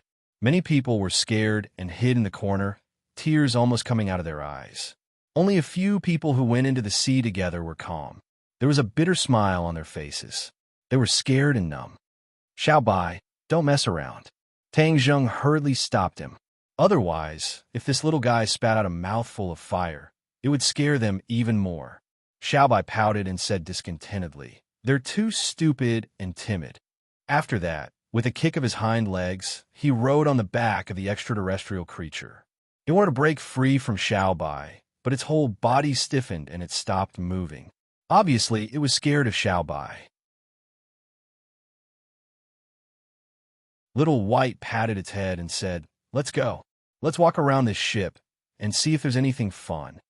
The extraterrestrial creature's eyes were full of grievances and unwillingness, but there was nothing it could do. It could only obediently walk with its four limbs. Xiaobai rode on its back majestically. He glanced at the crowd like a king patrolling his territory, leisurely and leisurely. Some people saw the monster walking towards them and were scared out of their wits. They collapsed on the ground like a pile of mud, unable to move. But the monster didn't even look at them. It looked straight ahead and walked past them into the cabin. Instantly, the people in the cabin were thrown off their feet, and it was a complete mess. Sharp cries of alarm sounded out, and one by one, they rushed out as if they were fleeing, screaming incessantly. Tang Zheng didn't know whether to laugh or cry. Xiao Bai's style of doing things was unique and incredible. He could only wipe its ass and keep comforting it. "Don't panic. Don't be afraid. They won't hurt you. You can treat them as ordinary animals." Everyone was trembling with fear. Although they lamented in their hearts, how could they be ordinary animals? They still had to hold back their palpitations and cheer themselves up to not completely fall down. After such a farce, most people returned to the cabin to rest with lingering fear. Tang Zheng, Lu Qingmei, Du Qifeng, Wang Guanxuan, and Xiao Xiaoling stayed, facing the sea breeze. Du Qifeng took the lead to break the silence and asked what happened at the bottom of the sea. Wang Guanxuan recounted the experience at the bottom of the sea in detail. Wang Guanxuan and Xiao Xiaoling listened with surging emotions. Especially when the monster appeared, their hearts couldn't help but lift. Xiao Xiaoling was an assassin. He was the most sensitive to danger. Just now, he felt this innate danger from the monster and knew that it was not a good thing. As for Little White, he didn't feel too strongly about it. It was as if it really was a little thing that didn't pose any threat. However, he knew that this was all an illusion. Xiao Bai was the most powerful. Otherwise, the monster, who was difficult to train, would not bow to him. He subconsciously looked at Tang Zheng, saying that none of the people or animals around him were simple. If he really underestimated him, he would be a complete fool. Du Qifeng asked curiously, "How did Xiao Bai subdue the monster?" Wang Guanxuan glanced at Tang Zheng and said, "We didn't see it with our own eyes. We just saw the result." Du Qifeng felt a little regretful. He turned his eyes and asked, "Those treasures are buried in the ruins of the battleship. Is there any way to dig them out?" "Unless we use large machinery, it's impossible. But it's in the deep sea. There's no such machinery at all. So," Wang Guanxuan didn't continue, but the meaning was very obvious. Those treasures would be buried in the sea forever. Du Qifeng sighed. He was very disappointed. He was a businessman. Exploring the sea floor was to find treasures. Now that the cooked duck flew away, how could he not be disappointed? Tang Zheng's face didn't change. Those treasures were ownerless. Those who could get them would get them. Taking them away himself was not without morality. Moreover, if he hadn't followed them this time, he was afraid that everyone who had just gone to the sea would have been doomed. It could be regarded as saving their lives. "Young Master Tang, what are the origins of that monster and your pet? Why are they so extraordinary?" Du Qifeng put down the matter of the treasures. He was filled with endless interest towards those two fellows. Tang Zheng chuckled and said, "Director Du is very knowledgeable. You should have heard of monster beasts before, right? Du Chifeng was suddenly startled. He was not unfamiliar with this term. He had heard rumors about monster beasts from many sources and knew how powerful they were. Seeing Tang Zheng directly state the identities of those two fellows, all of his curiosity disappeared. Monster beasts were not something he could provoke. He also couldn't have any ideas about them. Otherwise, it would be too late for regrets if he ended up dead. He smiled bitterly at Tang Zheng and said, I see. I understand. What does young Master Tang plan to do next? Let's go back. Tang Zheng said, Okay, no problem. I will arrange it now. When we go back, I would like to invite young Master Tang to do me the honor. It was fate that brought us together. This time, I am indebted to young Master Tang for saving so many of my employees. I should thank young Master Tang for giving me this opportunity. Du Chifeng said sincerely. Tang Zheng hesitated for a moment, but still agreed. He had gained a lot this time. It was also thanks to Du Chifeng. He obviously had something to ask of him. Since that was the case, there was no harm in listening to his request. Night fell. The yacht sailed across the sea. The dark clouds in the sky were getting darker and closer. It was as if a storm was coming. Suddenly, a black shadow flew over from the horizon and landed on the deck without a sound.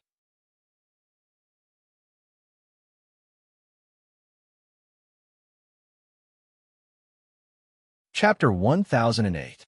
This black figure was shrouded in a black robe. He held a folding fan in his hand and looked like a feather fan. However, there was an evil aura around him that blended in with the darkness. He didn't seem to make any movements. He just floated towards the yacht like a ghost. Who's there? A crew member suddenly noticed him. Just as he was about to shout, he was lightly tapped by the folding fan in his hand. Poof! A bloody hole appeared between his eyebrows. He fell to the ground and died. Although this sound was faint, it was enough to attract some people's attention. Xiao Bai and the extraterrestrial creature suddenly opened their eyes. Xiao Bai was still riding on the extraterrestrial creature's back, as if it was really his mount. Two pairs of black eyes flashed as they looked into the darkness. Tang Zheng also suddenly opened his eyes and sat up from the bed. Lu Qingmei rubbed her eyes and asked lazily, What's wrong? Tang Zheng raised a finger and signaled for her to be quiet. He said in a low voice, Someone's on the yacht. You stay here. I'll go take a look. Lu Qingmei's whole body shook. Her sleepiness was completely gone. She asked, Really? Seeing Tang Zheng nod, she quickly put on her clothes and covered her exquisite figure. She watched as Tang Zheng walked out of the cabin. As soon as Tang Zheng looked up, he saw a person walking towards him from the end of the corridor. At his feet was a corpse. Xiao Bai rode on the extraterrestrial creature and stood in between them. He glared at the man in black. The man in black's eyes fell on the extraterrestrial creature. His eyes lit up and he praised, Red Lunar Beast, I've finally found you. I didn't think that the Red Lunar Beast would still exist in this world. Ha ha. Red Lunar Beast. Tang Zheng's heart skipped a beat. This person actually knew the origin of the extraterrestrial creature. Could it be that he was also from the outer sky? He immediately sized up this person carefully. Suddenly, his eyes fell on the folding fan, and his heart skipped a beat. He cried out in surprise, It's you, Demon Venerable? He had a deep impression of this fan. When the demons returned, the Dragon Group cooperated with the National Security Bureau to snipe the demons in the sea. A world-shaking war broke out. The leader of the demons was this demon sovereign. Many soldiers died at his hands. In the end, he was the only one who survived. In order to claim credit, Xing Feng deliberately reported to his superiors that he had wiped out all the demons. But in reality, there was still a fish that escaped the net. The demon lord turned around and looked at Tang Zheng in shock. He snorted coldly. Enemies are bound to meet on a narrow road. You managed to escape that time, but this time, you can forget about surviving. Let's see who else can save you. The demon lord was very confident. Back then, Tang Zheng had left a deep impression on him. This was because Tang Zheng was able to break through his illusionary god-demon realm, which shocked him. Tang Zheng's lips curled up into a mocking smile. He was no longer the same person as before. Now, he was a rank 4 Yuanying realm cultivator. His strength had improved tremendously. Moreover, he had Xiaoba to help him. He did not believe that he could not defeat a demon lord. However, the demon lord definitely did not come here in the middle of the night to relax. He must have done it on purpose. What was his purpose? That was the key. Furthermore, he recognized the red lunar beast. This was like a cloud that had cleared up. Tang Zheng was very interested. He wanted to get some information from him. You are so confident that you can kill me. But who was the one who ran away in a panic? And who was the one who did not show up for such a long time? I don't know where you want to lick your wounds. Now, you finally have the guts to show up? Aren't you afraid of death? Tang Zheng mocked. The demon lord's expression changed. His eyes shone with coldness and killing intent. He roared angrily. Nonsense. Why would I run away? I am the demon lord. How can I allow you to talk nonsense? I will let you know the consequences of talking nonsense later. Today is a pleasant surprise. I did not come here for you, but I did not expect to meet you here. Now, I can take care of you. Then, who are you here for? You are not qualified enough for me to come here for you. I am here for the red lunar beast. You are so lucky to have found the red lunar beast. Hee hee. The demon lord's eyes shone as he spoke. It was as if he had seen a rare treasure. What is the red lunar beast? Tang Zheng asked. The demon lord was slightly shocked. He then laughed out loud. Ha, so you don't know how precious the red lunar beast is. How ignorant. Actually, it is true. The red lunar beast comes from the sky beyond heaven.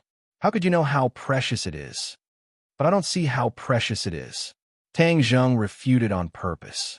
The demon lord snorted and said with disdain, That is because you are ignorant. How can you tell how precious the red lunar beast is? As long as I consume the red lunar beast's inner core, my power will increase by leaps and bounds. The red lunar beast's inner core is a holy item for cultivation. It is a treasure that many people dream of having. Tang Zheng was shocked. He could not help but stare at the red lunar beast. However, he saw that it was very confused. Obviously, it did not know about this either. He was still skeptical. He purposely said with disdain, It is just a beast's inner core. It is not like I have never seen one before. It is not as magical as you say. Humph, your way of lying is too low. Who said that I am lying? The demon lord was furious. He stared at Tang Zheng fiercely and said, Everyone in the sky beyond heaven knows how precious the red lunar beast is. The red lunar beast is born by absorbing the essence of moonlight. From the moment it is born, it is extremely talented. It can cultivate faster with half the effort. Every time it absorbs the essence of moonlight to cultivate, the moon will turn red like blood. This is the origin of the red lunar beast's name. Tang Zheng was shocked. He looked at the red lunar beast in disbelief. It can absorb the essence of moonlight to cultivate. That is too powerful. Normal people could only absorb the spiritual qi in the air to cultivate. They did not even dare to think about absorbing the essence of the sun and moon. There was no way they could absorb the essence of the sun and moon. However, Tang Zheng knew that the essence of the sun and moon was one of the most precious sources of cultivation. He did not expect the red lunar beast to be so talented. No wonder the demon lord was here for the red lunar beast.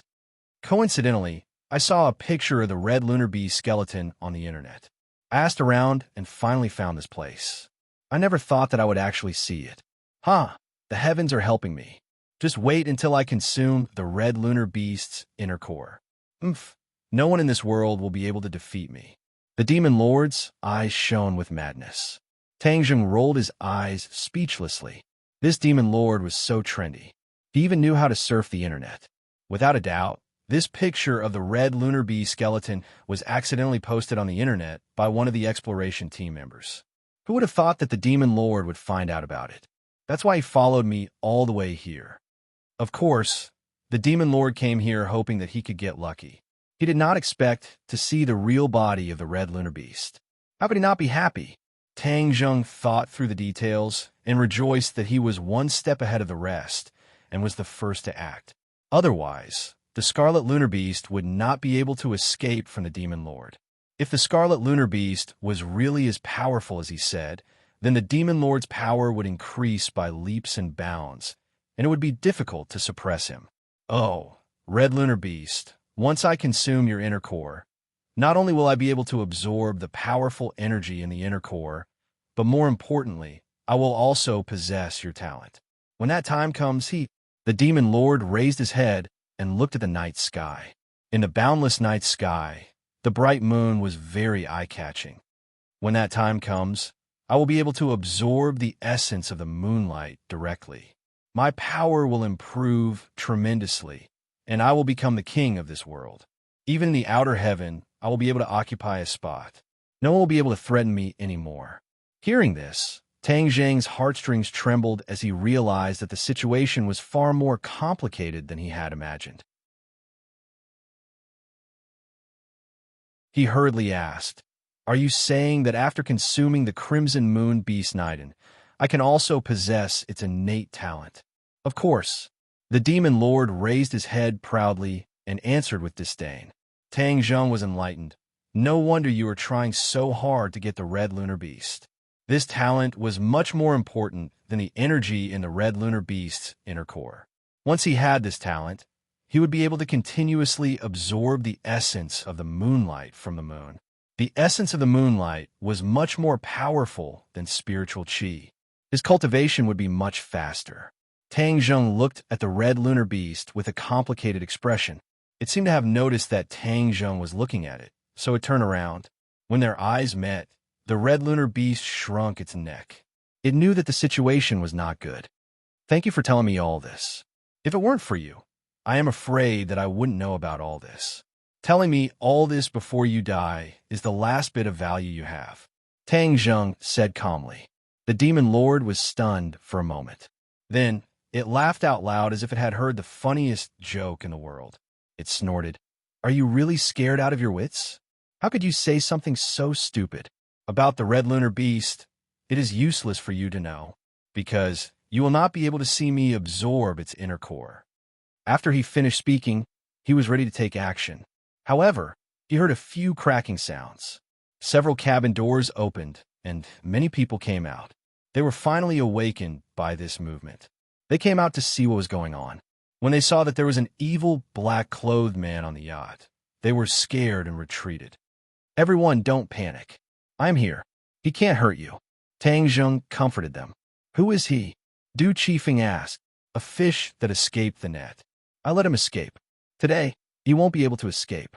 Tang Zheng took a step forward and stood in front of the demon lord and the others.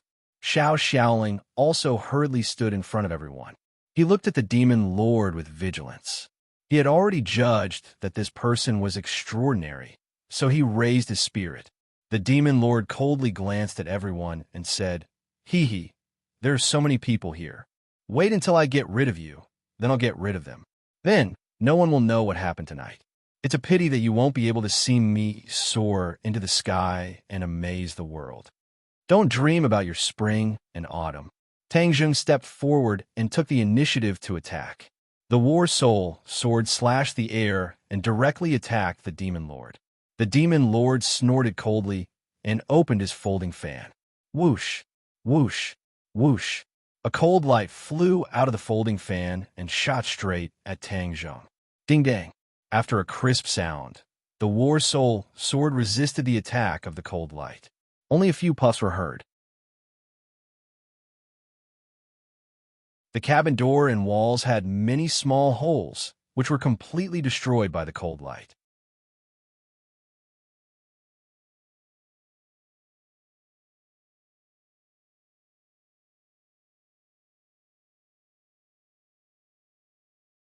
However, the two words Red Moon are too hard to pronounce.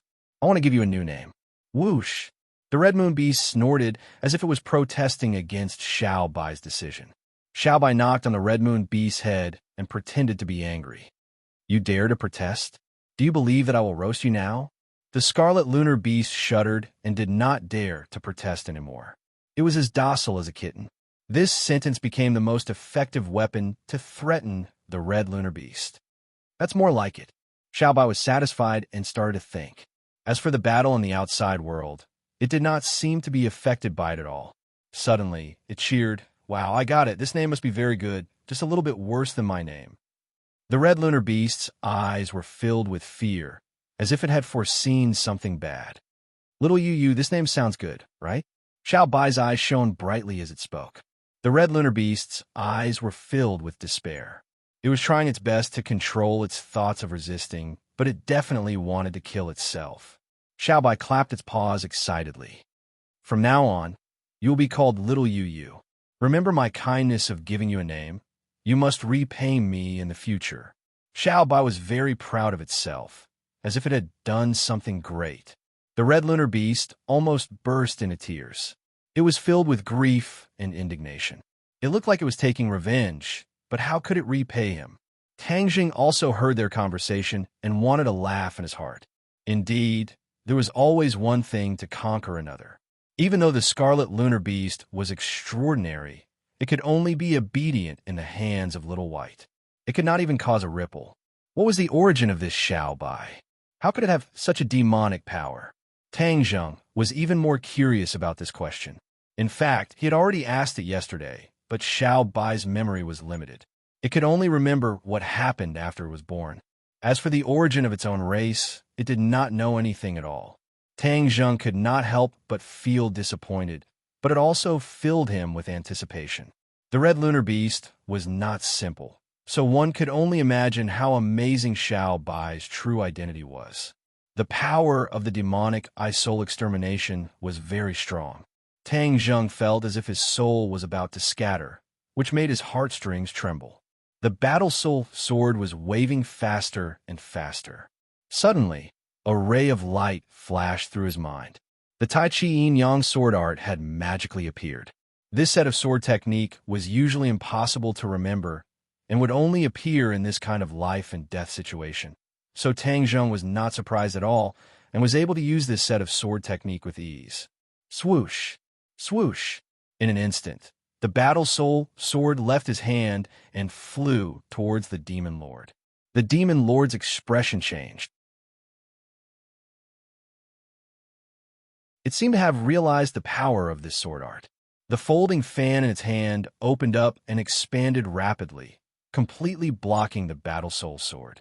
However, Pucci, with a tearing sound, the folding fan was split into two. The demon lord was stunned for a moment. When it saw the sword light coming towards it, it hurriedly dodged it. However, its eyes quickly locked on a Tang Jing. It shifted its position and coincidentally looked into Tang Jing's eyes. Boom! Tang Jing felt as if his soul had been severely injured, as if it was being torn apart. A wave of pain and trembling that came from the depths of his soul arose spontaneously. He secretly cursed. This was the effect of the demon lord's demonic eye-soul extinguisher. Once it locked onto him, he was afraid that his fate would not be much different from the others. However, he did not give up. He hurriedly channeled his energy. However, this attack came from the soul. For a moment, he was unable to break free. Suddenly, a voice sounded in his mind. He felt his entire body relax. He suddenly realized that this was his own voice. However, it was chanting the Ksitigarbha Sutra. Usually, in order to suppress the Shura, he would often need to chant the Ksitigarbha Sutra. He did not expect that this voice would suddenly appear in his mind. The ancients created a phrase, lingering for 3 days, lingering for 3 days. The voice chanting the Ksitigarbha Sutra was not as simple as lingering for 3 days. It was deeply imprinted in his soul.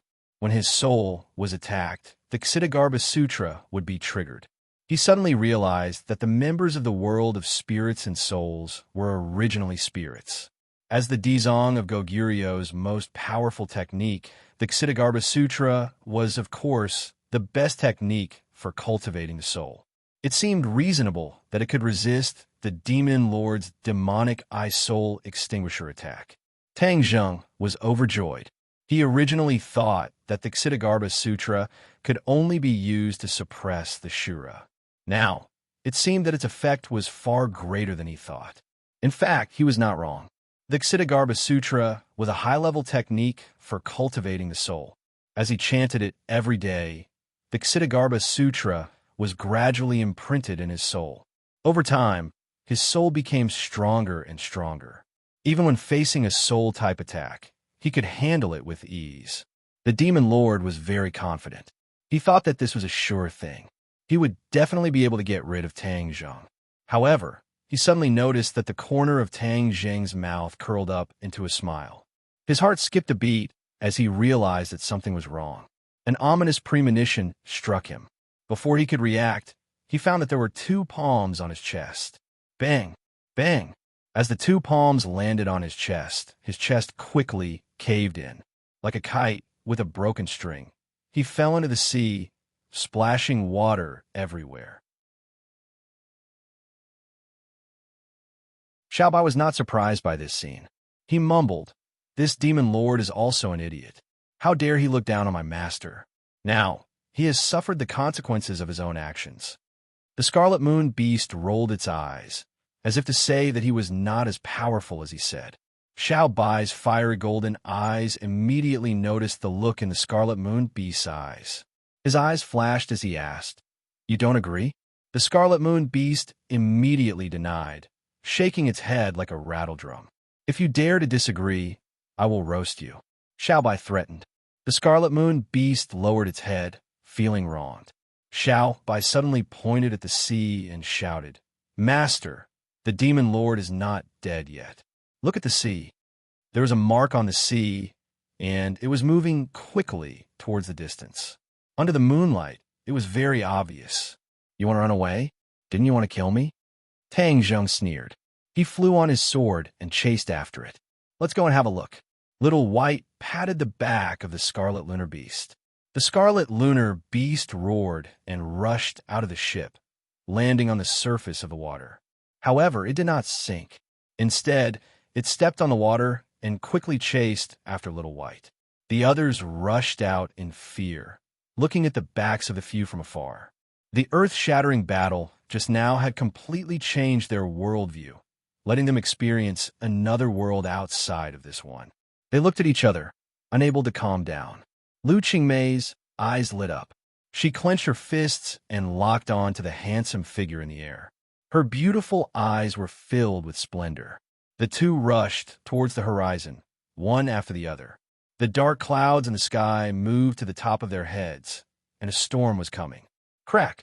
A bolt of lightning tore through the dark clouds, and thunder rumbled. Heavy rain poured down, splashing onto the ground. Violent winds blew, setting off stormy waves. The originally calm sea surface was suddenly filled with wind and rain, turning into a scene of doomsday. Tang Zheng's pupil shrank. He drew his bow and said, "Do you want to hide under the water for the rest of your life? Come out." Swoosh! The shooting sun arrow left the bow and shot into the sea. Boom! A huge sound was heard, and huge waves appeared. A human figure broke out of the water and rushed into the sky, bringing with him a stream of blood. His body was covered in blood. Obviously, he had been injured by the shooting sun arrow. He floated in the air, staring at Tang Zheng from afar. He asked in disbelief, "How can you be so powerful?" Tang Zheng laughed. "There is no need to tell you. Tell me about the sky beyond sky, and I will let you die a quick death." Wishful thinking. The Demon Lord roared, and a black fog appeared on his body. In an instant, he merged with the darkness. It was very strange. A little bastard from Kingsman wants to force me, the Demon Lord, to commit a crime? Impossible.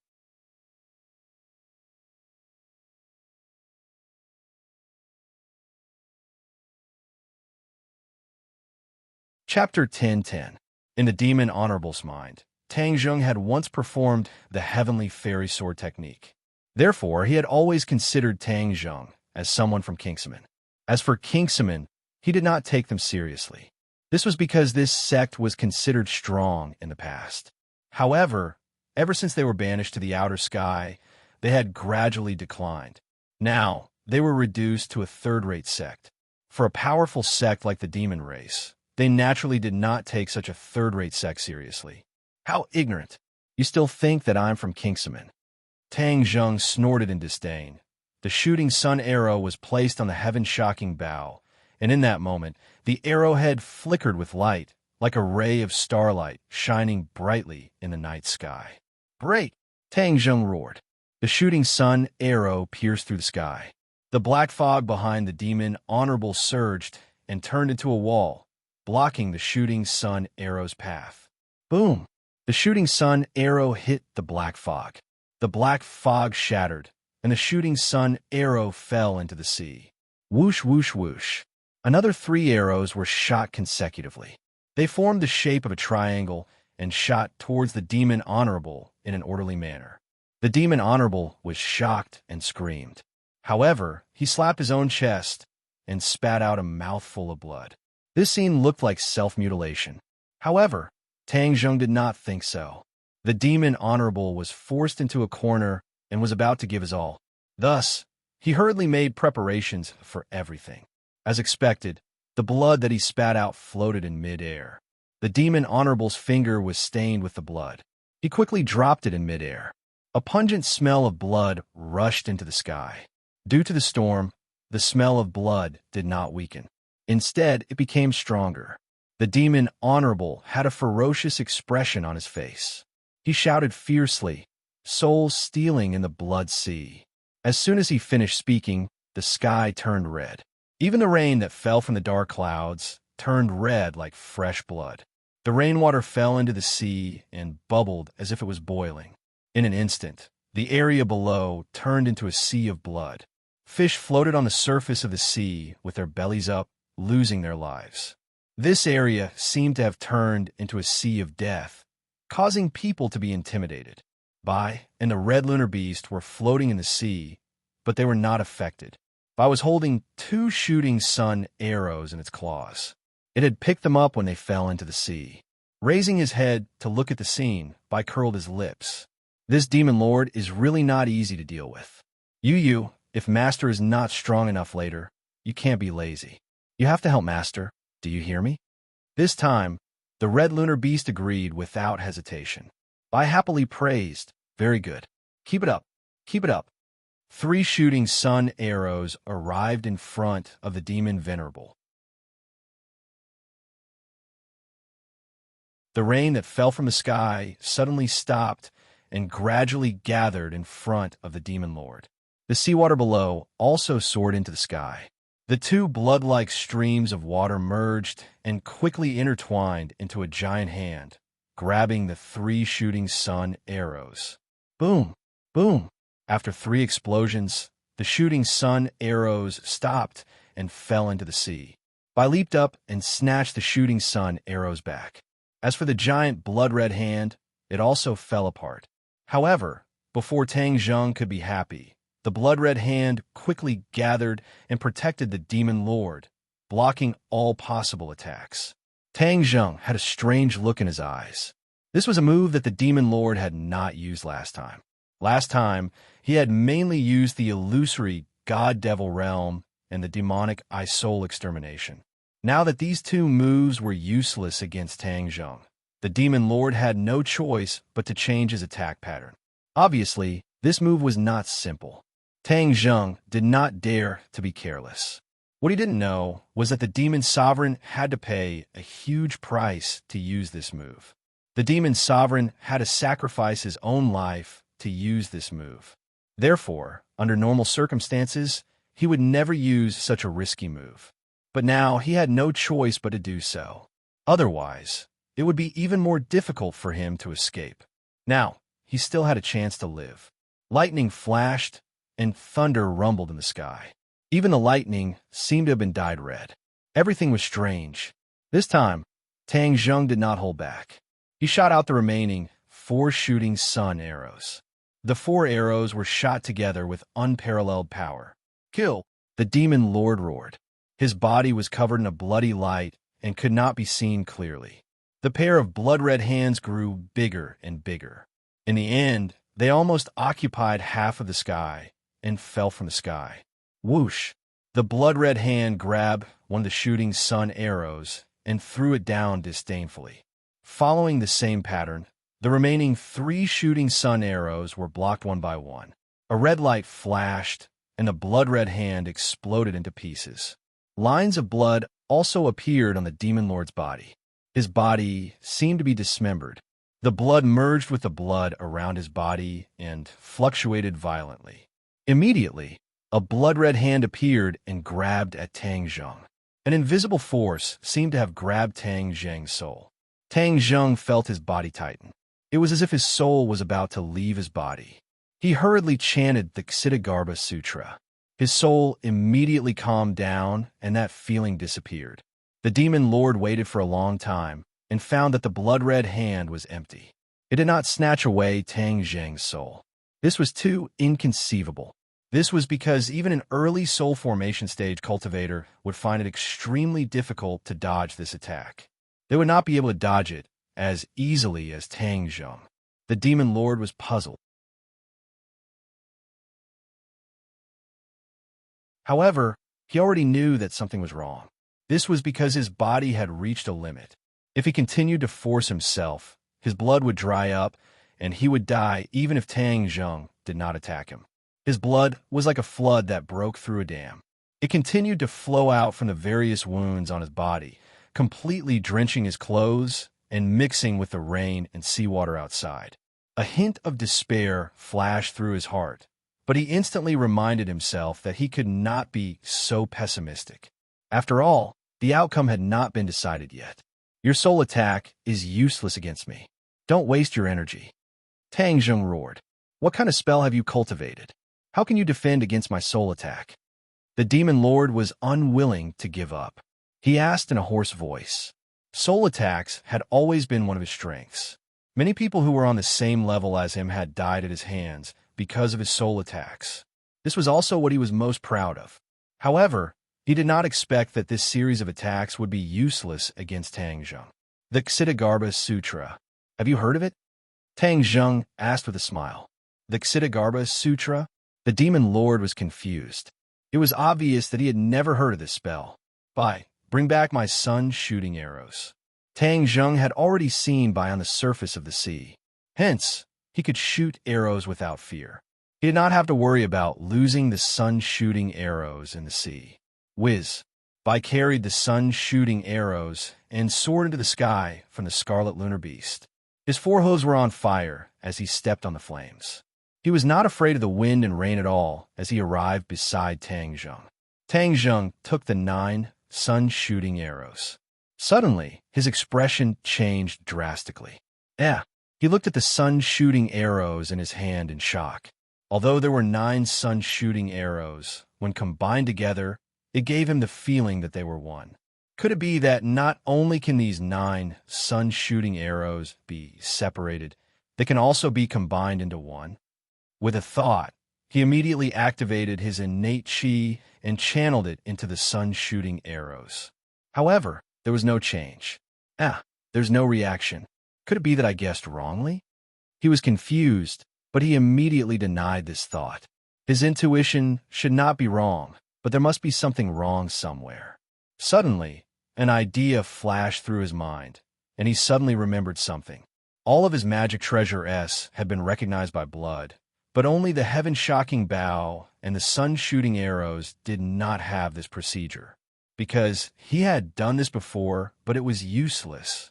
He did not understand the reason, so he did not investigate further. Now that the 9 sun-shooting arrows were gathered, he gradually had a thought.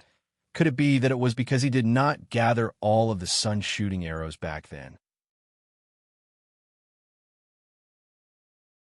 It was equivalent to this magic treasure not being a whole, so it could not be recognized by blood. Then wouldn't it be fine now? With a thought, a drop of blood essence appeared from the tip of his finger and dripped onto the shooting sun arrow. He chanted the incantation for blood recognition, and immediately, the shooting sun arrow released a blood-red light. This light not only enveloped all the arrows, it also enveloped the heaven-shocking bow, and a mysterious power rippled out. What are you doing? The demon venerable asked in shock. Tang Zheng was excited because his guess had finally been confirmed. In the past, he could not drip his blood to recognize his master because the sun-shooting arrows were not complete. Now that he had gathered a set of magic treasure, he could easily drip his blood to recognize his master. If not for the subtle feeling of having 9 sun-shooting arrows in his hands, He would not have thought of this. The lights suddenly converged, and the sun-shooting arrows and heaven-shocking bow returned to their original state. However, in Tang Zheng's eyes, he still felt that there was something different. "Master!" A voice suddenly sounded in his mind. Tang Zheng was pleasantly surprised and asked, "You are an artifact spirit?" The heaven-shocking bow and the sun-shooting arrows were sacred artifacts, so they naturally had artifact spirits, so Tang Zheng was able to guess it immediately. "Yes, master." Sure enough, the artifact spirit replied respectfully. "Can these 9 sun-shooting arrows be fused into one?" Tang Zheng asked the question in his heart. "Of course." With that said, the sun-shooting arrow flashed, and the 9 arrows merged into one, turning into one sun-shooting arrow. This sun-shooting arrow did not seem to have anything special about it, but Tang Zheng knew that its power was definitely not the same as before. He was eager to give it a try, and raised his head to look at the Lord. The demon Venerable's heart skipped a beat. He had a bad premonition, and shouted, "What are you doing?" He had clearly seen the changes in the sun-shooting arrows, and naturally understood that this was not a good thing for him. The corner of Tang Zheng's mouth raised, and he said, "Just now, you tried the power of each arrow. Now I'll let you have a taste of the power of the 9 arrows." Done. The sun-shooting arrow was placed on the heaven-shocking bow. The bowstring was pulled into the shape of a full moon, aimed at the demon Venerable, and released his fingers. Buzz! The bowstring released a heart-shaking sound, and the rain seemed to have frozen at this moment. The sun-shooting arrow pierced through the raindrops, tore through the curtain of water formed by the interweaving rain, and shot towards the demon Venerable.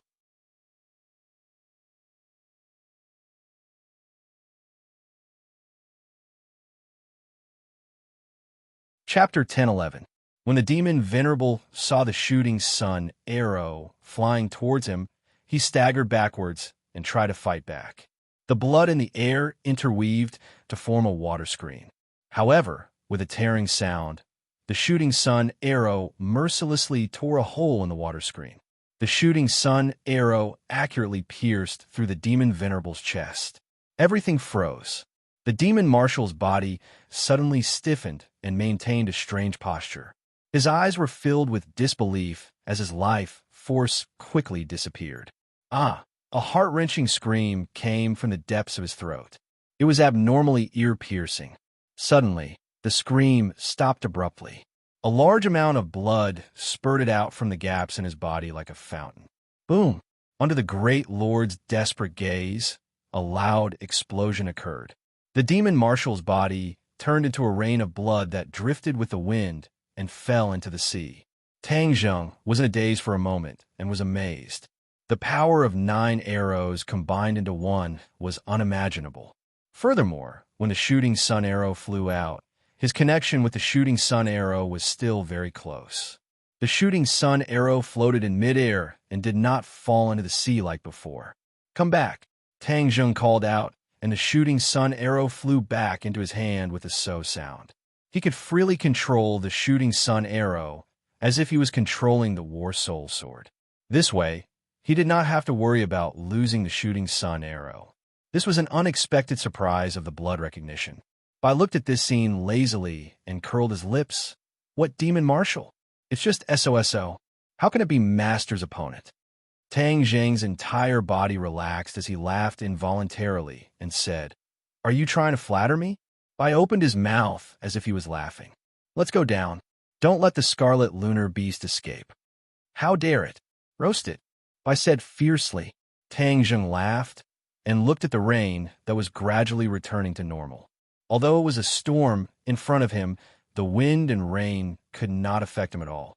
On the sea, the scarlet lunar beast did not run away. It only looked up at the scene in the sky. When it saw the demon marshal explode and die, its eyes flashed with shock. Seeing Tang Zheng, and by descending from the sky, it quickly lowered its head and looked docile. Although it was arrogant by nature, after Bai's punishment, it understood who was stronger and who was weaker. Therefore, it instinctively chose to give in. Tang Zheng looked at the red lunar beast with satisfaction. It did not choose to run away, which was a wise decision. He believed that since Bai was so confident, it must have absolute confidence. Even if it ran away, there must be a way to get it back. If it really ran away, then Tang Zheng would definitely not be so courteous to it.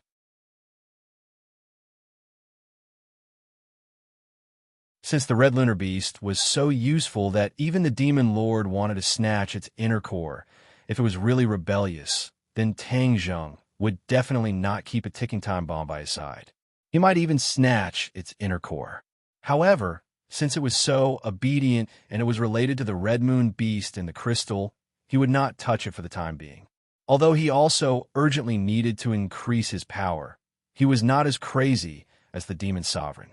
Let's go back to the yacht. The storm is going to hit the yacht soon. Tang Zheng rode on his sword while Bai rode on the back of the Red Lunar Beast. It seemed to be getting used to being a mount as it swam back to the yacht without saying a word. On the yacht, everyone was anxiously waiting. As they were too far away and there were dark clouds, they could not see clearly what was happening in the middle of the night. Seeing that Tang Zheng had returned, they immediately went up to him and asked about the outcome. The threat has been eliminated. Don't worry, Tang Zheng said. Who is that person? What Red Lunar Beast? What Demon Marshal? Someone asked curiously. Tang Zheng smiled and said, There's something that I have to tell you. This world is not as simple as you think it is. There are many unknown dangers. Therefore, it's best to forget what you've seen. Don't tell anyone about it, or else it won't do you any good. This sentence was a warning, but it also carried a threatening nature. Everyone heard it, and immediately, their faces became deathly pale. Tang Zheng was not being cruel. He was doing it for their own good.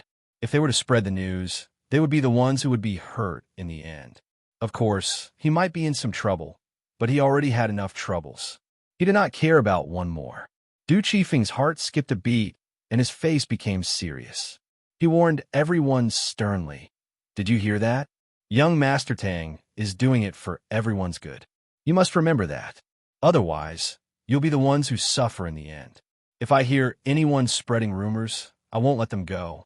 Everyone kept quiet out of fear and kept nodding their heads. What they had seen and heard along the way had completely shocked them.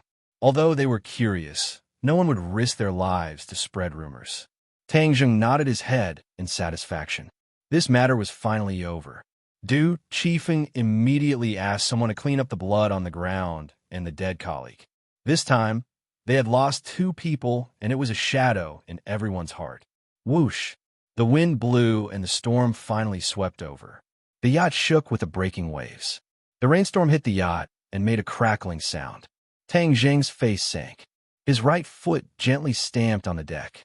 With a bang, the big ship sank down as if it had been hit by a huge force. It shook violently and stopped immediately.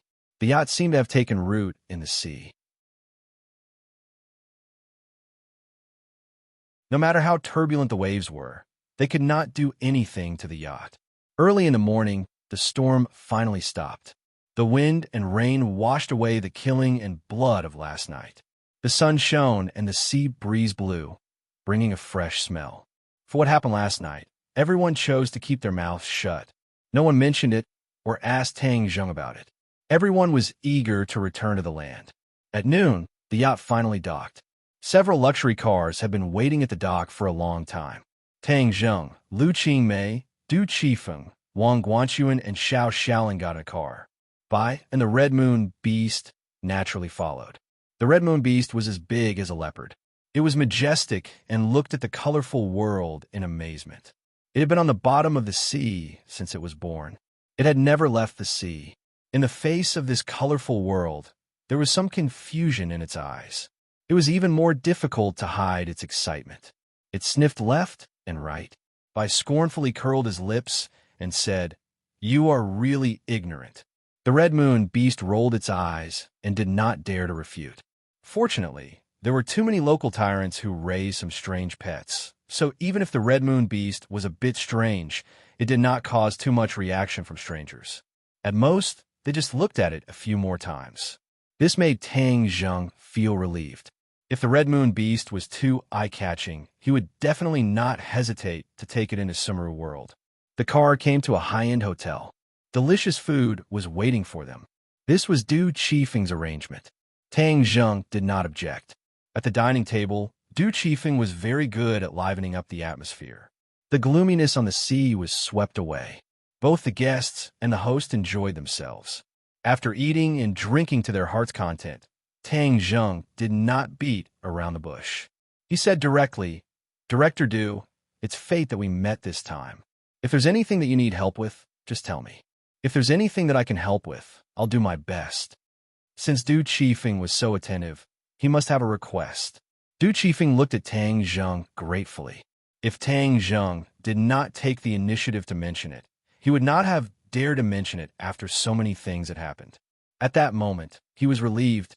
"Thank you for thinking so highly of me, young Master Tang. Then, I won't be long-winded. I heard a rumor that there was a magical pill called the Life-Extending Pill in the capital last year. It was made by young Master Tang. May I know if young Master Tang still has such a magical pill?" Life-extending pill? Tang Zheng frowned. Ever since the world of spirits and souls rebounded, he had almost given up the idea of using the life-extending pill. He did not expect Du Qifeng to mention it. Seeing Tang Zheng's reaction, Du Qifeng's heart sank. He said bitterly, "If it's inconvenient for young Master Tang, then forget it." Alas! Tang Jing took a deep look at Du Qifeng and asked, "What's the matter with you first?" A touch of joy flashed through Du Qifeng's eyes. He seemed to see a glimmer of hope again. He said, "My wife has a strange disease. The doctors don't have much time left. I was desperate, but I didn't expect that there would be a way to meet young Master Tang. So I asked young Master Tang for the life-extending pill to save my wife's life." Lu Qingmei's heart softened. She said first, "I didn't expect Director Du to be so affectionate. Although your wife is sick, she must be very happy. Alas, she suffered too much and suffered too much when she was with me. If I just watch her leave like this, I'm really not a man." Du Qifeng shook his head and sighed. As a woman, Lu Qingmei was very easily moved by this kind of thing. She held Tang Zheng's hand and said, "If you have a way, please help Director Du. Thank you, Sister Lu." Du Qifeng was very grateful.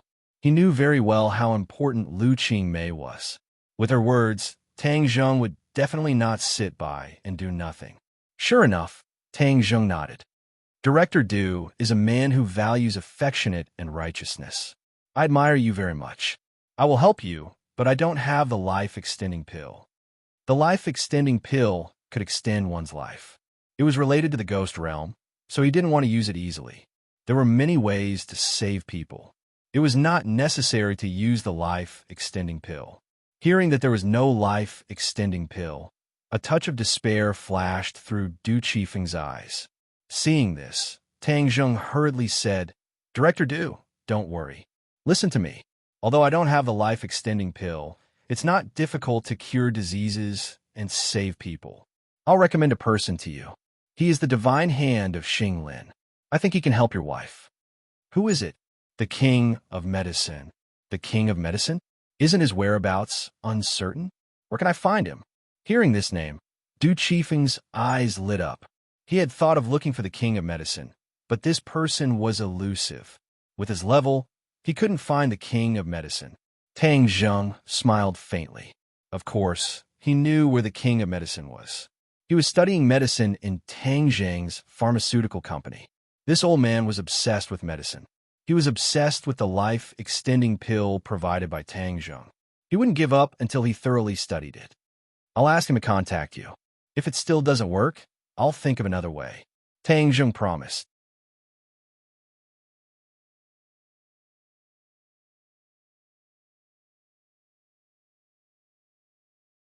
Chapter 10-12.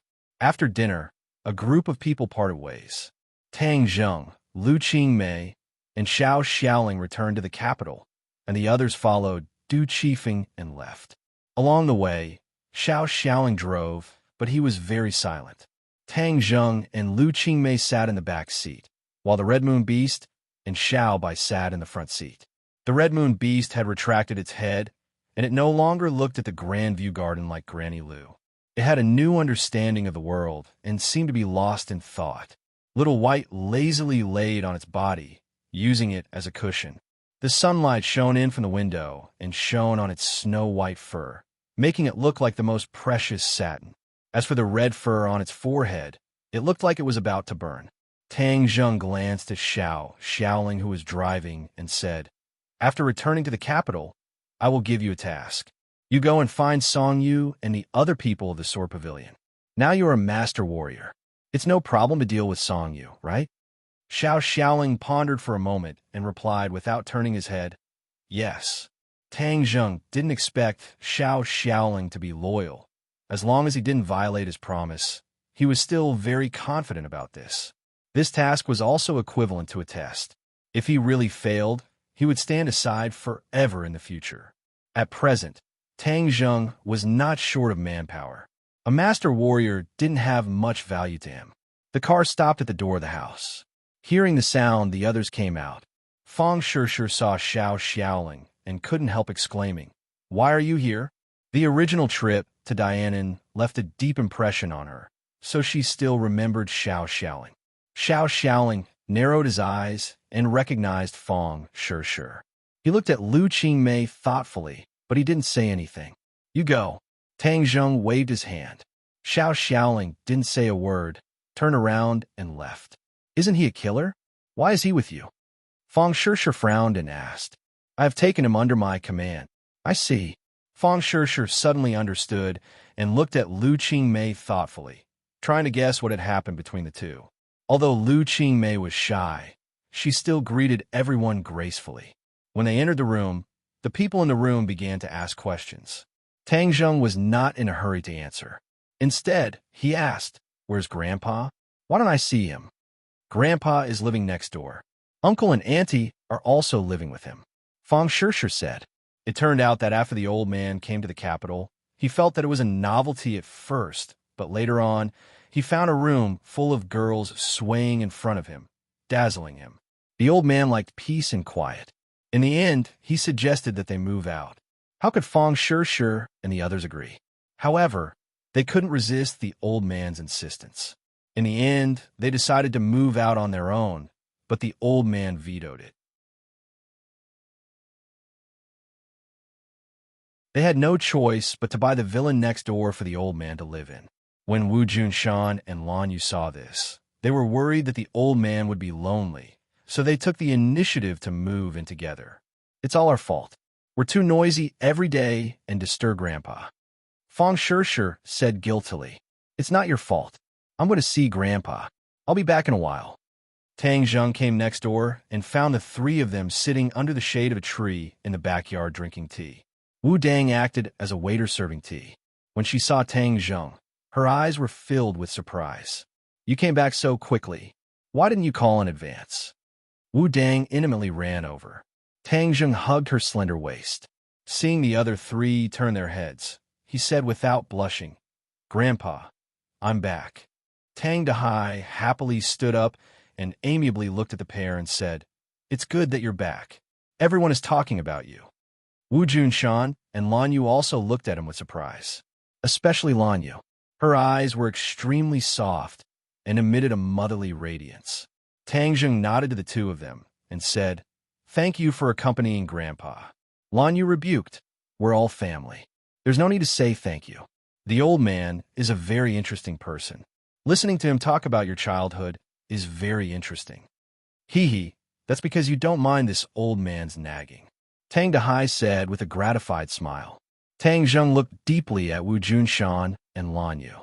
Regardless of whether their words were true or false, their actions of accompanying the old man made him very grateful. "There shouldn't be any danger this time, right?" Tang Dahai asked.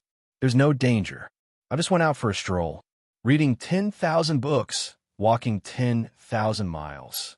Isn't this what the ancients said? Going out for a walk is always right. All right, you don't have to accompany this old man. There must be someone waiting for you. Hurry up and go." Tang Dahai waved his hand and said. Tang Zheng supported the old man and said, "Grandpa is joking. Or would there be someone waiting?" Tang Dahai glared at him. "Don't think that I can't see with my old eyes. Hurry up and go. I'll drink tea with the two of them and chat." "All right, then I'll go over first. I'll call you when it's time to eat." Tang Zheng nodded towards Wu Junshan and Lan Yu, then turned and left. Wu hurriedly said, "Grandfather, master, mistress, I'll go over first."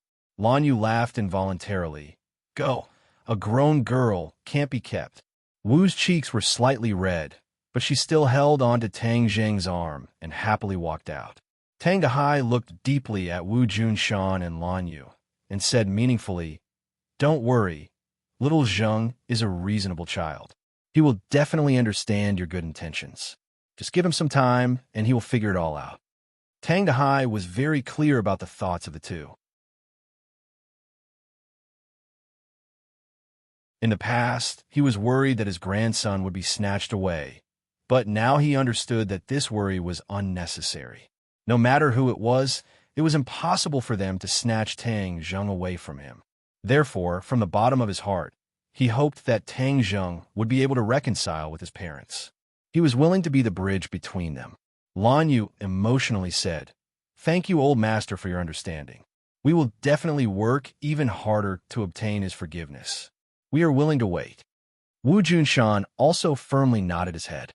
When Tang Zheng returned home, he was surrounded by a group of beauties, chattering nonstop. On the other hand, the Empyrean fairy was very quiet. She looked at the Scarlet Moon beast in the eyes and fell into deep thought. With the Empyrean fairy's eyes, she could naturally see that the Scarlet Moon beast was not an ordinary creature. Therefore, she was very curious as to why Tang Zheng went out and brought back such a fellow. When Xiaobai returned home, he was caught by Nana. Little girls had no resistance towards this kind of cute thing. Xiaobai wanted to break free, but was unable to escape. The Scarlet Moon beast rejoiced in his misfortune, as if it was saying that there was finally someone who could help it vent its anger. "Nana, quickly let go of me. I can't breathe." Xiaobai finally could not help but scream. This voice immediately silenced the house. Everyone's gaze turned to Xiaobai, especially Nana. Like a frightened rabbit, she threw Xiaobai outside and turned around to jump into Tang Zheng's arms. She cried out in fear, "It's talking." Tang Zheng laughed. "Didn't you see Little Black on the island? Doesn't it know how to talk too?" Little Black was the thundercloud beast. Nana raised her head as if she had been enlightened.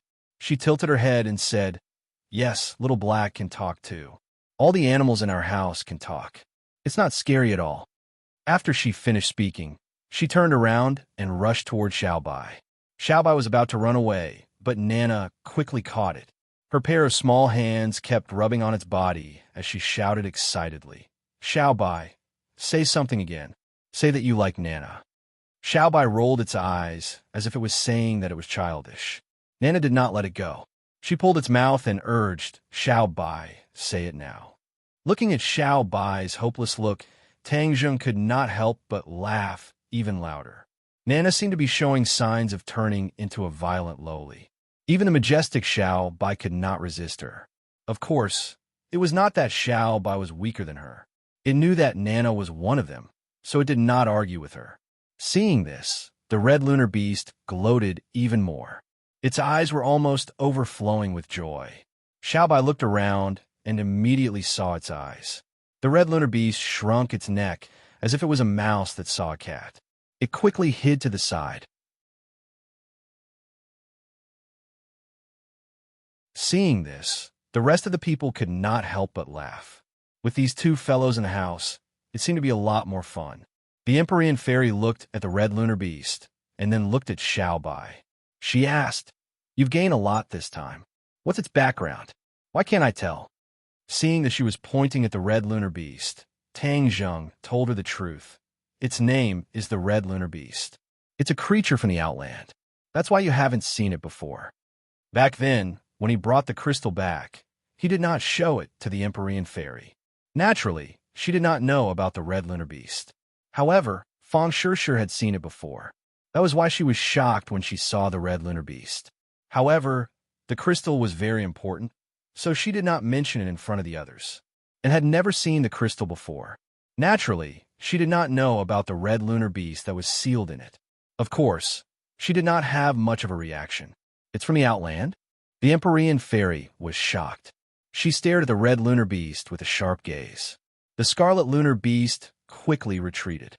It felt threatened by the gaze of that person. Yes, that's why it's an important way for us to understand the Outland. Tang Jing nodded. The Empyrean fairy was also very curious about the Outland. She walked towards the red lunar beast step by step. The red lunar beast roared. Its four hooves moved as if it was flying. It leaped into the air and scurried away. However, the Empyrean fairy was faster. She stretched out her hand and grabbed the red lunar beast's tail. No matter how hard it struggled, it could not break free. The Empyrean fairy grabbed the red lunar beast's neck. She narrowed her eyes slightly as if she was trying to see through it. Roar! The red lunar beast kept roaring as if it was protesting. However, its strength was not as strong as the Empyrean fairy. Everything it did was in vain. Don't hurt little Yu. Xiaobai finally broke free from Nana. He rushed onto the red lunar beast and rode on its back. He shook his head at the Empyrean fairy and said, "Little Yu is my trophy." Little Yu? Everyone looked at the red lunar beast strangely. The name did not match its ferocious appearance at all. It made them want to laugh.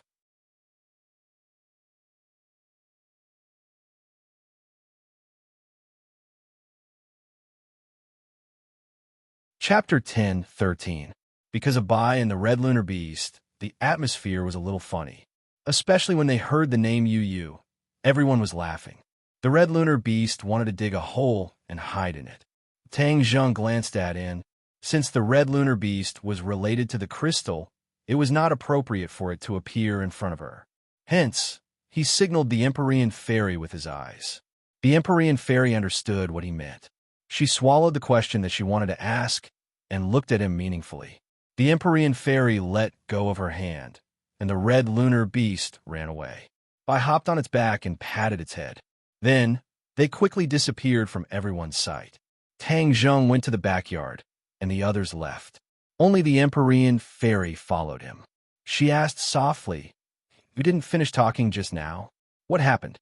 Do you still remember that Xianyin sealed herself?" Tang Zheng asked. The Empyrean fairy nodded quietly. "Actually, I've seen such a seal before." Tang Zheng told her about his discovery in the Swedish palace. The Empyrean fairy was enlightened. She subconsciously turned her head and looked into the house. "So, you're trying to avoid Anne. You're afraid that she'll know that you stole the crystal from her house." Tang Zheng shrugged and said, "The crystal is very important, especially the red lunar beast. Of course, I have to be careful. This time, we saw the red lunar beast at the bottom of the sea, and there was even a skeleton of the red lunar beast. There must be something that happened in the sea. If we can figure it out, we might be able to solve the mystery of outer sky. The red lunar beast can't talk. What can we do? Unless we wake the red lunar beast in the crystal." The Empyrean fairy had an idea and said, "Yes." Tang Zheng's eyes lit up. The red lunar beast in the crystal is not dead. I wonder what will happen if we let the two red lunar beasts meet. That's a good idea. It's worth a try. The Empyrean fairy agreed. Then there's no time to lose. I will bring the red lunar beast to the island tomorrow and meet with the other red lunar beast. I'll go with you." Tang Zheng looked at her deeply and nodded in agreement. "Didn't you take many treasure chests in the sea? Are there any clues?" The Empyrean fairy asked. Tang Zheng shook his head. "I've already checked with my divine sense. These treasure chests don't contain any skeletons. They're all filled with jewels. The skeleton in the previous treasure chest was probably just a coincidence." The Empyrean fairy was slightly disappointed. It was the same for Tang Zheng. When he first heard about the red lunar beast from the demon lord, he had a thought. Is the inner core left behind by the skeleton still there? He specifically asked Wang Guanxuan and found out that there were no inner cores in the treasure chest that they fished up. The inner core was probably the same as the corpse. It had already rotted and fused into the sea. He then remembered the unusual great white shark. Perhaps the great white shark had absorbed the energy released by the red lunar beast after it rotted, causing it to mutate and increase its strength by a lot. I'm afraid no one knew that the corpse of the red lunar beast had such a great use back then. Otherwise, it wouldn't have been buried at the bottom of the sea and wasted. Tang Zheng sighed inwardly. That night, After everyone had dinner together, Tang Zheng returned to his room. Just as he laid on the bed, the voices of the heaven-shocking bow and the sun-shooting arrow artifact spirit sounded in his mind. "Master, there's something I need to tell you." "What's the matter?" Tang Zheng asked in surprise. "After I woke up, I found a set of archery techniques. I wonder if Master would like to know?" "Archery?" "Yes, Hoi's archery. This archery technique has always been sealed in my body, and I only discovered it not long ago." Tang Zheng's eyes lit up, and he immediately sat up from the bed. The heaven-shocking bow and the sun-shooting arrow were the weapons used by the ancient martial empress Yi to shoot down the sun. He never thought that there would actually be a set of Hoi's sword technique sealed within. He was a martial king, and if he could even shoot down the sun, then this set of Hoi's archery was naturally not ordinary. Thus, Tang Zheng could not wait. "What kind of archery technique is it? Quickly tell me. Master will naturally understand once he sees it." With that said, a thought flashed through Tang Zheng's mind. And there was one more thing. Hoi's archery. Tang Zheng's eyes lit up and carefully browsed through this set of Hoi's archery. This was created by Hoi himself and was a set of archery martial arts mental cultivation method. However, without a doubt, when paired with Hoi's archery, it would definitely be able to unleash the power of the sun-shooting arrow and the heaven-shocking bow. Martial arts? If that's the case, wouldn't I be unable to cultivate? Tang Zheng turned pale. He was a cultivator. How could he cultivate martial arts? This was a matter of common sense. He shook his head, suppressing the disappointment in his heart. Back then, just what kind of person was Yi to be able to create this set of Hoi's archery technique? Although I can't cultivate it, if I meet a fated person, I will pass it down, and it can be considered as not letting Yi's archery technique disappear from the world. "Master, is this set of archery useful?" the artifact spirit asked. Tang Zheng smiled faintly and comforted, "Thank you, it's useful." After resting for the night, Yi Dingdang did not climb up his window again. This was because she had been called back by Feng Xinyang after dinner last night. She had stayed here for almost the entire summer vacation, and as school was nearing, Feng Xinyang finally could not help but want to be alone with her daughter for a period of time.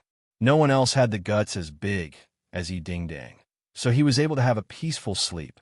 Early in the morning, Anne's scream rang out. Tang Zheng got up like a carp and rushed out, thinking that something had happened, but he saw Anne in front of the fish tank crying out in grief. "My fish! Where are my fish? Where did they go? Last night, before I went to sleep, they were clearly in the fish tank, and I even fed them. How could they disappear?" The few precious ornamental fish in the fish tank were specially flown in by and from her own country. After all, she was a princess, and the aristocratic style in her bones would be revealed no matter where she was. Some time ago, she felt that the huge living room was too empty and monotonous, so she became a designer herself and redecorated it, adding a lot of ornaments, and that huge fish tank and the ornamental fish in it were one of them. But she did not expect that the fish would disappear early in the morning. How could she not be angry? Tang Zheng thought that something big had happened, but it turned out that it was just a few fish, and he could not help but breathe a sigh of relief. When Anne saw him, she pounced on him like a butterfly, took his arm, and said with grievance, "Tang Zheng, you must investigate for me, find my fish, and punish the murderer severely." Looking at her towering chest rubbing against his arm, Tang Zheng's heart was restless, but when he saw the strange gazes of the others, he quickly suppressed this thought and said righteously, "This is our home. We can ask the disciples of the witch clan who are guarding outside to see if anyone has barged in. I've already asked, no one broken at all. Moreover, if someone really came with so many masters, how could they not find him?" Tang Zheng secretly nodded his head. What Annie said was right. If someone really barged in, even he and the mysterious Lady of the Nine Heavens would not be able to discover them. Then it could only mean that the other party's cultivation was ridiculously high, and there should not be such an expert in this world. Moreover, even if there was an enemy, it would not be just for a few fish. There must be something fishy going on. Tang Zheng's face turned grave, and he began to ponder. He looked left and right, then asked, "Is there anything else that's missing?" "No." The rest shook their heads. Tang Zheng's eyebrows furrowed even deeper. This was strange. Could it be that the fish grew wings and flew away on its own? Was that not nonsense? His gaze swept over every corner and every person, inch by inch. Suddenly, when he glanced at the red lunar beast, it subconsciously retreated and hid in the corner. Tang Zheng's heart skipped a beat, and he strode toward the red lunar beast. The red lunar beast trembled in fear, and it retreated step by step. Everyone immediately noticed this strange scene, and even Bai jumped out and sat on the red lunar beast's back. It scratched its back with its claws and asked, "Why are you running? Master won't eat you." The red lunar beast had a complicated look in its eyes, and it was trembling. Tang Zheng asked loudly, "Yeah, I'll be lenient if you confess, but I'll be strict if you resist. Did you eat those fish?"